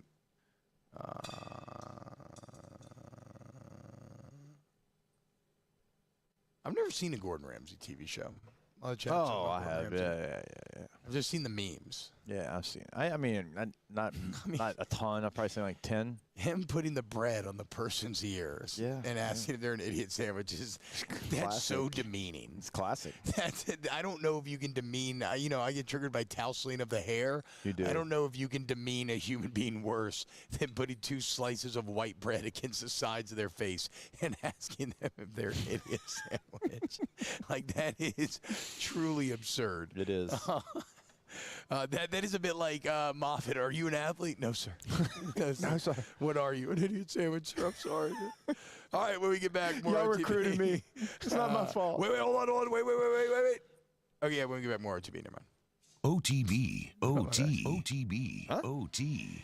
Hey, what up, y'all? I want you to go to ITI Technical College. ITIcollege.edu is the website. You go to the website in the top right, there's going to be a little flipper where you can look at some of the programs and the degrees that are offered at ITI, and you can find your path, man. Find your path forward for a better life. And I really do mean this legitimately. It's a local, family-owned trade school that's been changing Louisianians' lives for 50 years now. Just 2 years to get that AOS degree. They can assist you in finding the careers once you graduate, careers that are relevant to Louisiana industry. And remember, financial aid is available to those who qualify. So, that's grants, scholarships, TOPS, Guys, act now. Okay, change your life with ITI Technical College. Yeah, we encourage you to do a couple of things every single day. The first thing is visit their campus over at 13944 Airline Highway in Baton Rouge. You're going to be blown away. And also speak to admissions, 877-591-1070, and always online at iticollege.edu. Our listeners fire off their opinions on the jimsfirearms.net hotline at 499-1045. Keep listening for your next chance to shoot us your thoughts with the jimsfirearms.net hotline on 1045 ESPN Baton Rouge. Follow us on Twitter at 1045ESPN to cast your vote in the Citizens Bank and Trust Poll of the Day. Vote daily inside Off the Bench, anytime. Hunt Palmer. And after further review, Citizens Bank and Trust brings you the Poll of the Day via Twitter at 1045ESPN. There it is, the extra mile, on the border of expected and extraordinary, for those willing to go further, like vans customized for work or play, with safety and tech to keep you connected, supported by a 5-star sales, service, and finance team, and backed by the 1-star you know.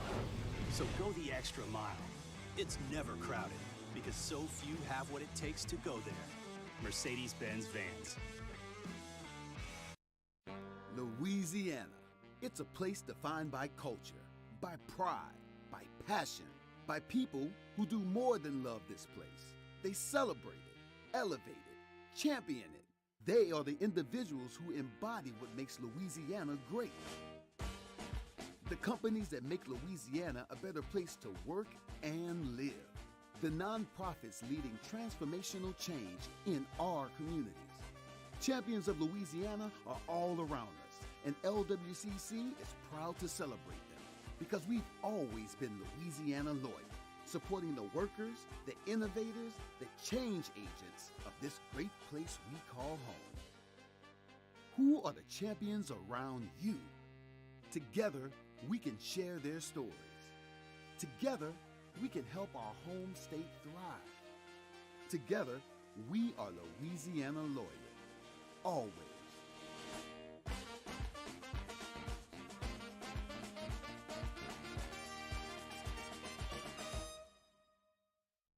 Hi, I'm Brandon Landry, founder and CEO of Water.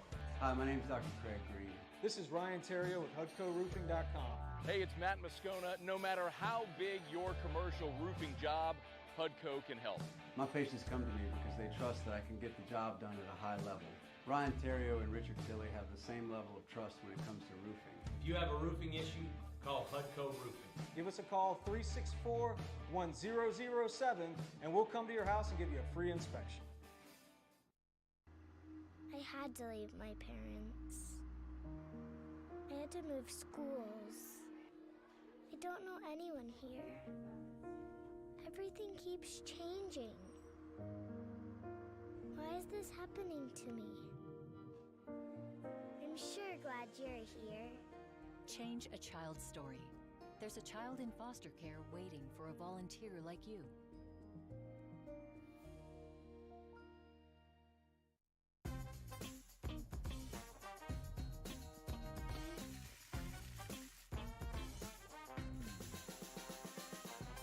The best kept secret in town is out. Discover Tallulah at the Renaissance Hotel on Bluebonnet.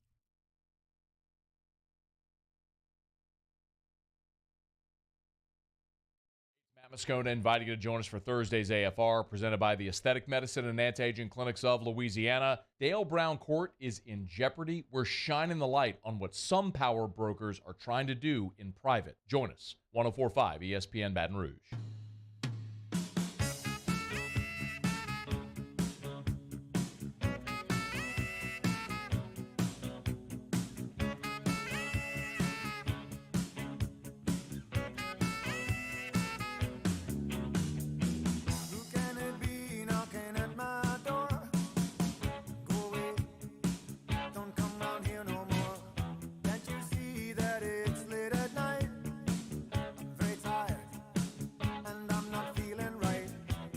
OTB, OT, with Hester and T-Bob on 104.5 ESPN Baton Rouge and 94.7 ESPN Alexandria. My computer died. You should plug it in. If you Welcome only back brought a charger. Welcome back to OTB here live from Mobile. Again, a sleepy Thursday. I have not seen a single player walk by. If you're wondering why we don't have any player interviews today, I don't know what exactly is going on. Yesterday obviously was a great day. A lot of great players. Yeah. rolled Speaking through. of great players, Jake, how about this from Jacques Doucette? LSU baseball pitcher Thatcher Hurd has donated 100% of his NIL money he's received so far to the Greater Baton Rouge Food Bank. Hurd plans on donating all NIL money he earns moving forward to local charities. Hell yeah, Thatcher Hurd, dude. Let's go, dude. What a name. Yeah. Thatcher Hurd. Gotta love a Thatcher. I don't know if I know a Thatcher. I don't either, because I feel like Thatchers normally run in the most elite circles of society. He's from Cali, right? I believe so. I think he's from Manhattan Beach. He's the guy that came over from UCLA, right? He had the most incredible stats ever, but he messed up his back last year. If he is healthy, I know Skeens is the guy. Apparently Skeens is freaking Ohtani out here, can hit and pitch, right? But and I know Skeens going to be the Friday night guy, but from what I've heard, Thatcher, Thatcher may even be better in terms of where his actual ceiling could be. But that's just wholesome, dude. I'm not saying that That's great. That's by the way, that's fantastic. I'm not saying that everybody should, because. But if he feels led to do that and he's doing it and he's new to the city, it's cool. That's incredible. It's cool. He is, helping out the community that will be supporting him. And my God, I cannot wait. Wait, how close are we to baseball now? We're less Next than a week? month, obviously. Yeah. Yeah, we're is it coming next up week, here. maybe? Yeah. It's got to be. Oh, let's go, dude! I cannot wait. Do you think they'll give us the sweet tickets like they did when we first started? That was just to butter us up. It kind of felt like it's COVID and nobody's really going to these things again yet. So it was OTB's bone. Oh. The most embarrassing moment I ever had in my life involved a suite where I was told that we had a couple spots, and I guess it was the guarantee suite. Mm-hmm. And so Will Blackwell's in town. I was like, yeah, bro, I got a sweet tickets for the game night. Let's go. And we show up, and we go inside, and some guy stops me. And he's like, why are y'all here? And I was like, we're here for the suite, to watch the game. Right. I was told we had spots, and the guy was like, you got to leave. And I started laughing, and I clap him on the shoulder. I'm like, ha, ha, ha. And I clap on the shoulder. I'm like, oh, you son of a gun. And I'm like, you old dog. And I'm walking away to get food. And he was like, no, you gotta leave. And we got turned. What away happened? At the door. I have no idea. Who? Okay, let's get to the bottom of this. Who gave you these sweet tickets? I don't want to. Call I'm not them out. naming. No. I'm not naming any names. I'm not naming any names. But that was pretty embarrassing. Yeah, it's embarrassing. That's why you should throw out a name. I felt like I got turned away at the club. Oh, dude. that sucks. That sucks. We got them one time, and it's 2 years ago, coming up to the day. 2 years ago that we, got sweet tickets for LSU Air Force. Now, maybe because of Musso's yelling, we're not going to be asked back ever, but Musso's not with us anymore. Yeah. That's AFR's situation, we saw okay? Skeens. We saw Skeens pitch that Mario day, probably wouldn't even come. Mario doesn't really care for baseball. Yeah, that's true. But didn't we see Skeens pitch that day, I think? I don't remember. I just remember Musso yelling. Yeah, it was because it was still a half-filled post-COVID ballpark, and you could hear every single word Moose was saying. And it's such a hyper-aggressive amount of energy that he puts forward all game long, which I love, but that's just crazy for baseball to me. Mm-hmm. Baseball to me is just chill, enjoy it, whatever. Hey, but if you're the guy that kicked me out of that suite, bum. F you, dude. I don't remember who you are. Also, the person that told T-Bob he had sweet tickets. That's on you too. I don't remember exactly who you are. I don't even know if I can remember your face, but you couldn't just let us chill like two guys. What we're gonna push the suite over the top. Get the hell out of here, Rivs. Do you know why? Bilbos has asked the bench. Why is everyone making a fake post about people dating Margot Robbie? Do you know this? Have you seen? I didn't know if this was coming out of the Talkverse or something. Okay, never mind then. All right, okay, we're going to do Ask the Bench next. I do want to remind you, if you want to do any gambling, download the DraftKings Sportsbook app.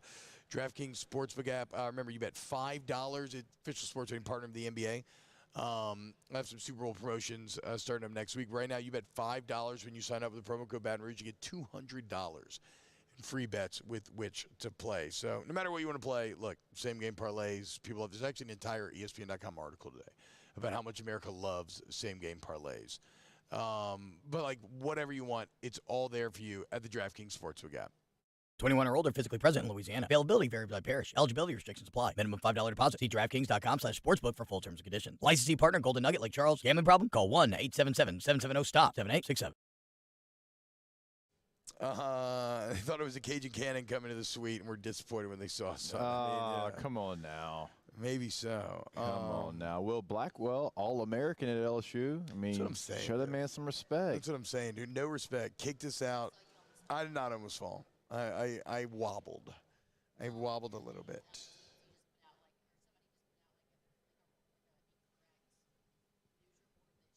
That's unexciting. Apparently, TMZ just put out an incorrect report about Margot Robbie dating somebody. So I don't like that meme. And then everybody ran with that. I don't like that meme. I do love the NFL script memes that have been making the rounds. Have you all seen these? The NFL script memes? Where like, I don't know, somebody made a funny video on Instagram about it. Arian Foster did some stuff on like macrodosing, talking about how, you get the script or whatever, and it's like, Tom Brady and Aaron Hernandez reading the 2013 script or whatever the case may be. And it is, it's really, they're good memes. Yeah, the Tom Brady and Matt Ryan reading that one, blowing the Super Bowl lead. That was a good one too. Yeah. All right, when we get back, let's do a little Ask the Bench. OTB, OT. Go to allstartoyotabatonrouge.com. All-Star Toyota Baton Rouge. That minion's going to take care of you, whatever you need. Just don't worry about it. It's there for you at All-Star Toyota. Baton Rouge, right there on the airline. What would Gru drive?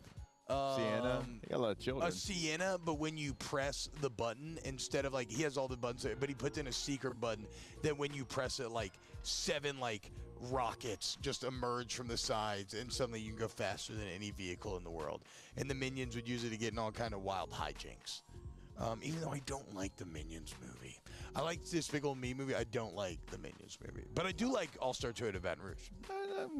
They're okay, but All-Star's more than okay. Yep. They're fantastic. True. And they've been great to us. We love driving the Sienna down here for this trip, and you can drive that as well. Any Mardi Gras trip you have planned coming up, you can go rent that Sienna per day rental. Prices on the website, allstartoyotabatonrouge.com. Yeah, there's some In times of need, get a full list of phone numbers, websites, and other important emergency information on the Demco Stormwatch page at 1045ESPN.com.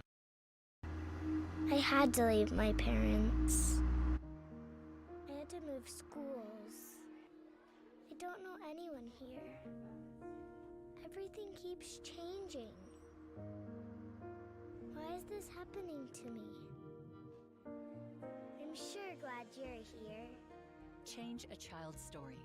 There's a child in foster care waiting for a volunteer like you.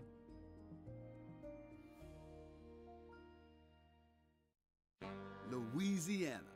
It's a place defined by culture, by pride, by passion, by people who do more than love this place. They celebrate it, elevate it, champion it. They are the individuals who embody what makes Louisiana great. The companies that make Louisiana a better place to work and live. The nonprofits leading transformational change in our communities. Champions of Louisiana are all around us, and LWCC is proud to celebrate them because we've always been Louisiana loyal, supporting the workers, the innovators, the change agents of this great place we call home. Who are the champions around you? Together, we can share their stories.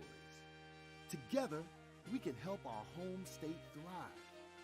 Together, we are Louisiana loyal. Always.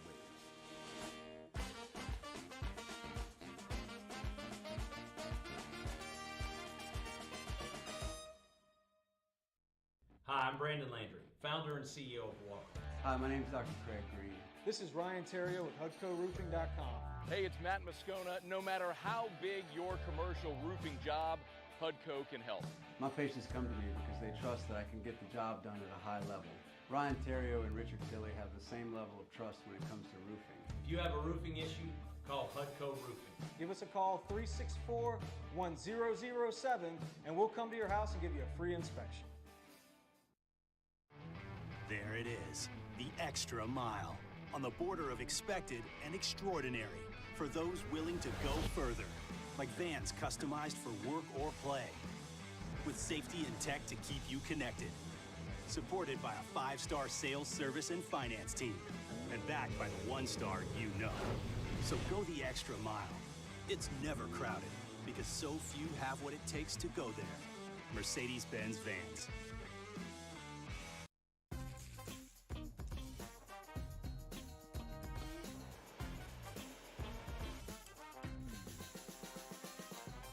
The best kept secret in town is out. Discover Tallulah at the Renaissance Hotel on Bluebonnet. All right, let's say ah. Me, Jimmy Odd, and Charles Henniger for the Thursday evening edition of Game Time presented by Bet Rivers. We're downtown at Jolly Pearl Oyster Bar on North facing Town Square. Game Time, 6 to 8 p.m. presented by Bet Rivers of 104.5 ESPN Baton Rouge.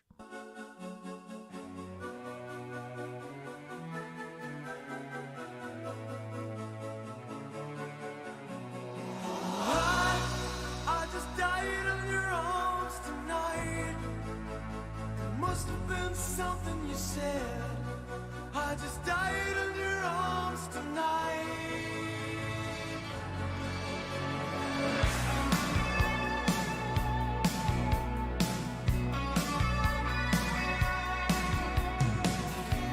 OTB OT with Hester and T-Bob on 104.5 ESPN Baton Rouge and 94.7 ESPN Alexandria.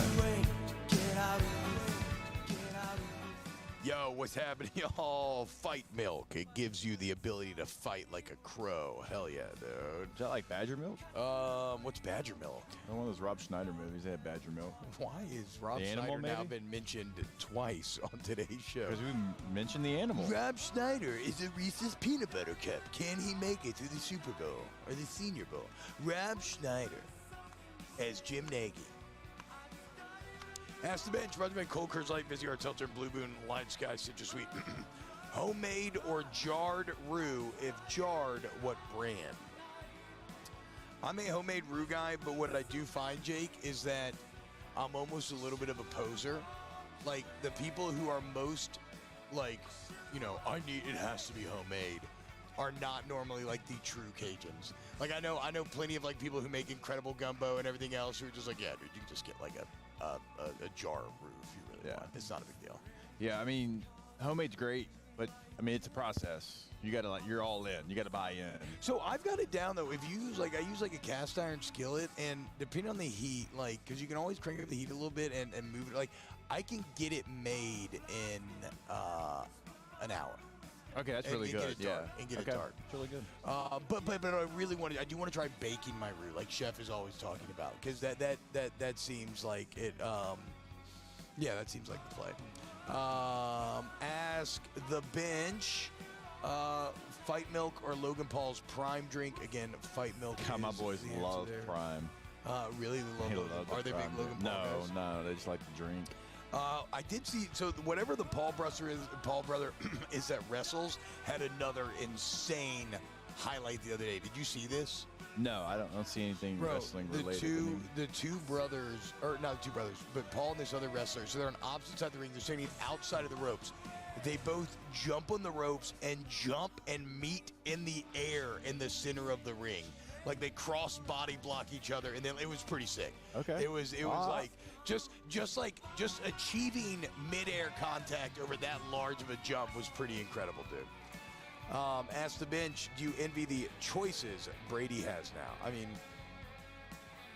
what do you mean? Do I envy Tom Brady having bajillions of dollars, be the greatest football player of all time? Yeah, I mean, I guess he envied the money. I don't want to jump ahead in time being 45, though. I don't want to sacrifice my life, so. Yeah, I'm trying to hold on to that point. It's 8 years for me, 7 and some change. Yeah, I'm not trying to jump forward. Yeah. Hey, go to Accutemp at Baton Rouge, AccuTempBR.com, AccuTempBR.com. Get that service to the highest degree, all your AC, heat, and electrical needs. you work with Acton, you're going to be blown away. Ask the Bench, favorite current stand-up comic. I'm not a big stand-up guy. Still Dave Chappelle. Yeah, I mean, like Dave Chappelle, like if he gets behind a microphone, I'm watching it. It's fair. His SNL monologue from like a few weeks back is incredible. He's not a stand-up really anymore, but Bo Burnham Inside is definitely one of the coolest things to come out of the pandemic. Ask the Bench, can any other team make an offer to Lamar this offseason with the exclusive franchise tag being placed on him? I don't think so. None of it's exclusive franchise tag. Yeah. Is that official news, by the way? Did they place the tag on him? He's going to make so much money, dude. Ask the Bench, if you get let in the suite but they tell your friend no, do you go in or leave with your friend? Come on, dude. You leave. You gotta leave. You gotta Leave with your friend. Leave with your boy, dude. Yeah. Thin or thick gumbo? Ooh. I like both. Yeah, I'll take both. The only thing I don't really like is like a tomato-based gumbo. Yeah, I don't either. But I've had like thick roux at restaurants and it's been really good. Yeah. For sure. I don't know how you make a thick gumbo though, personally. Ask the Bench, most luxurious concert experience you've ever experienced. As what? A luxurious concert. What does that experience. mean? Luxurious. I mean, I know like, what luxurious means, but like in a concert. I don't know, maybe like highfalutin. Like I saw Rush from a suite in the Smoothie King Center, and that was pretty chill.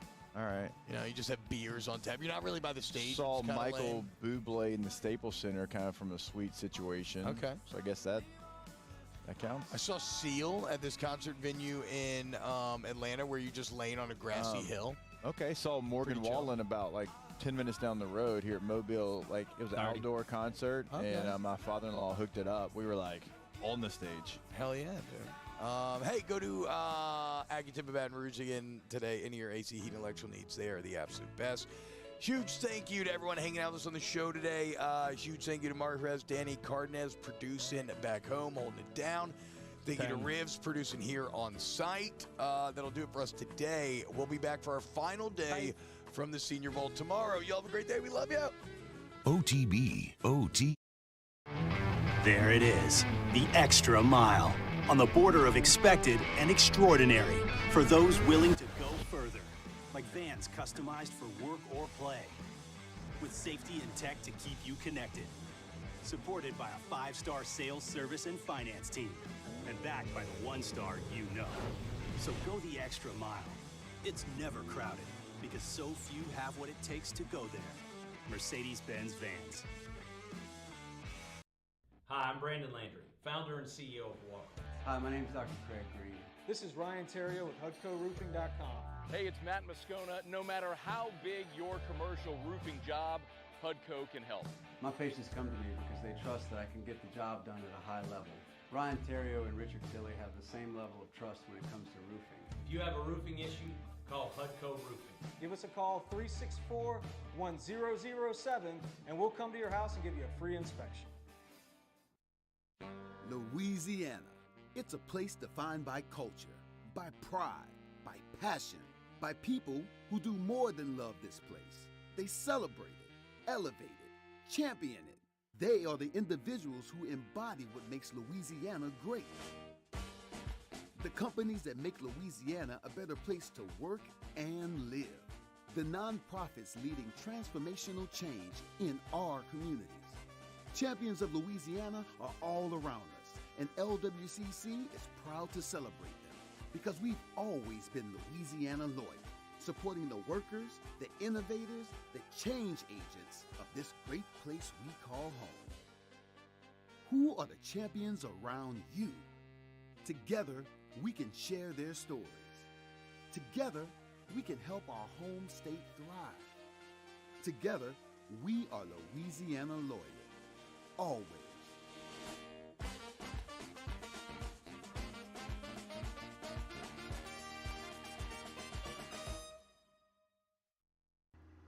I had to leave my parents.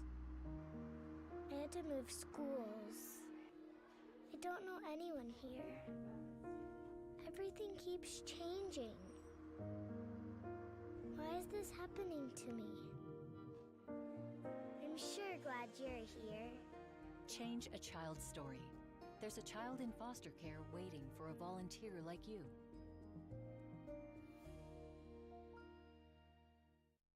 Corvette Toyota in Opelousas is here to help you ring in the new year with no markups, and you'll never pay over MSRP. And we have new inventory arriving daily.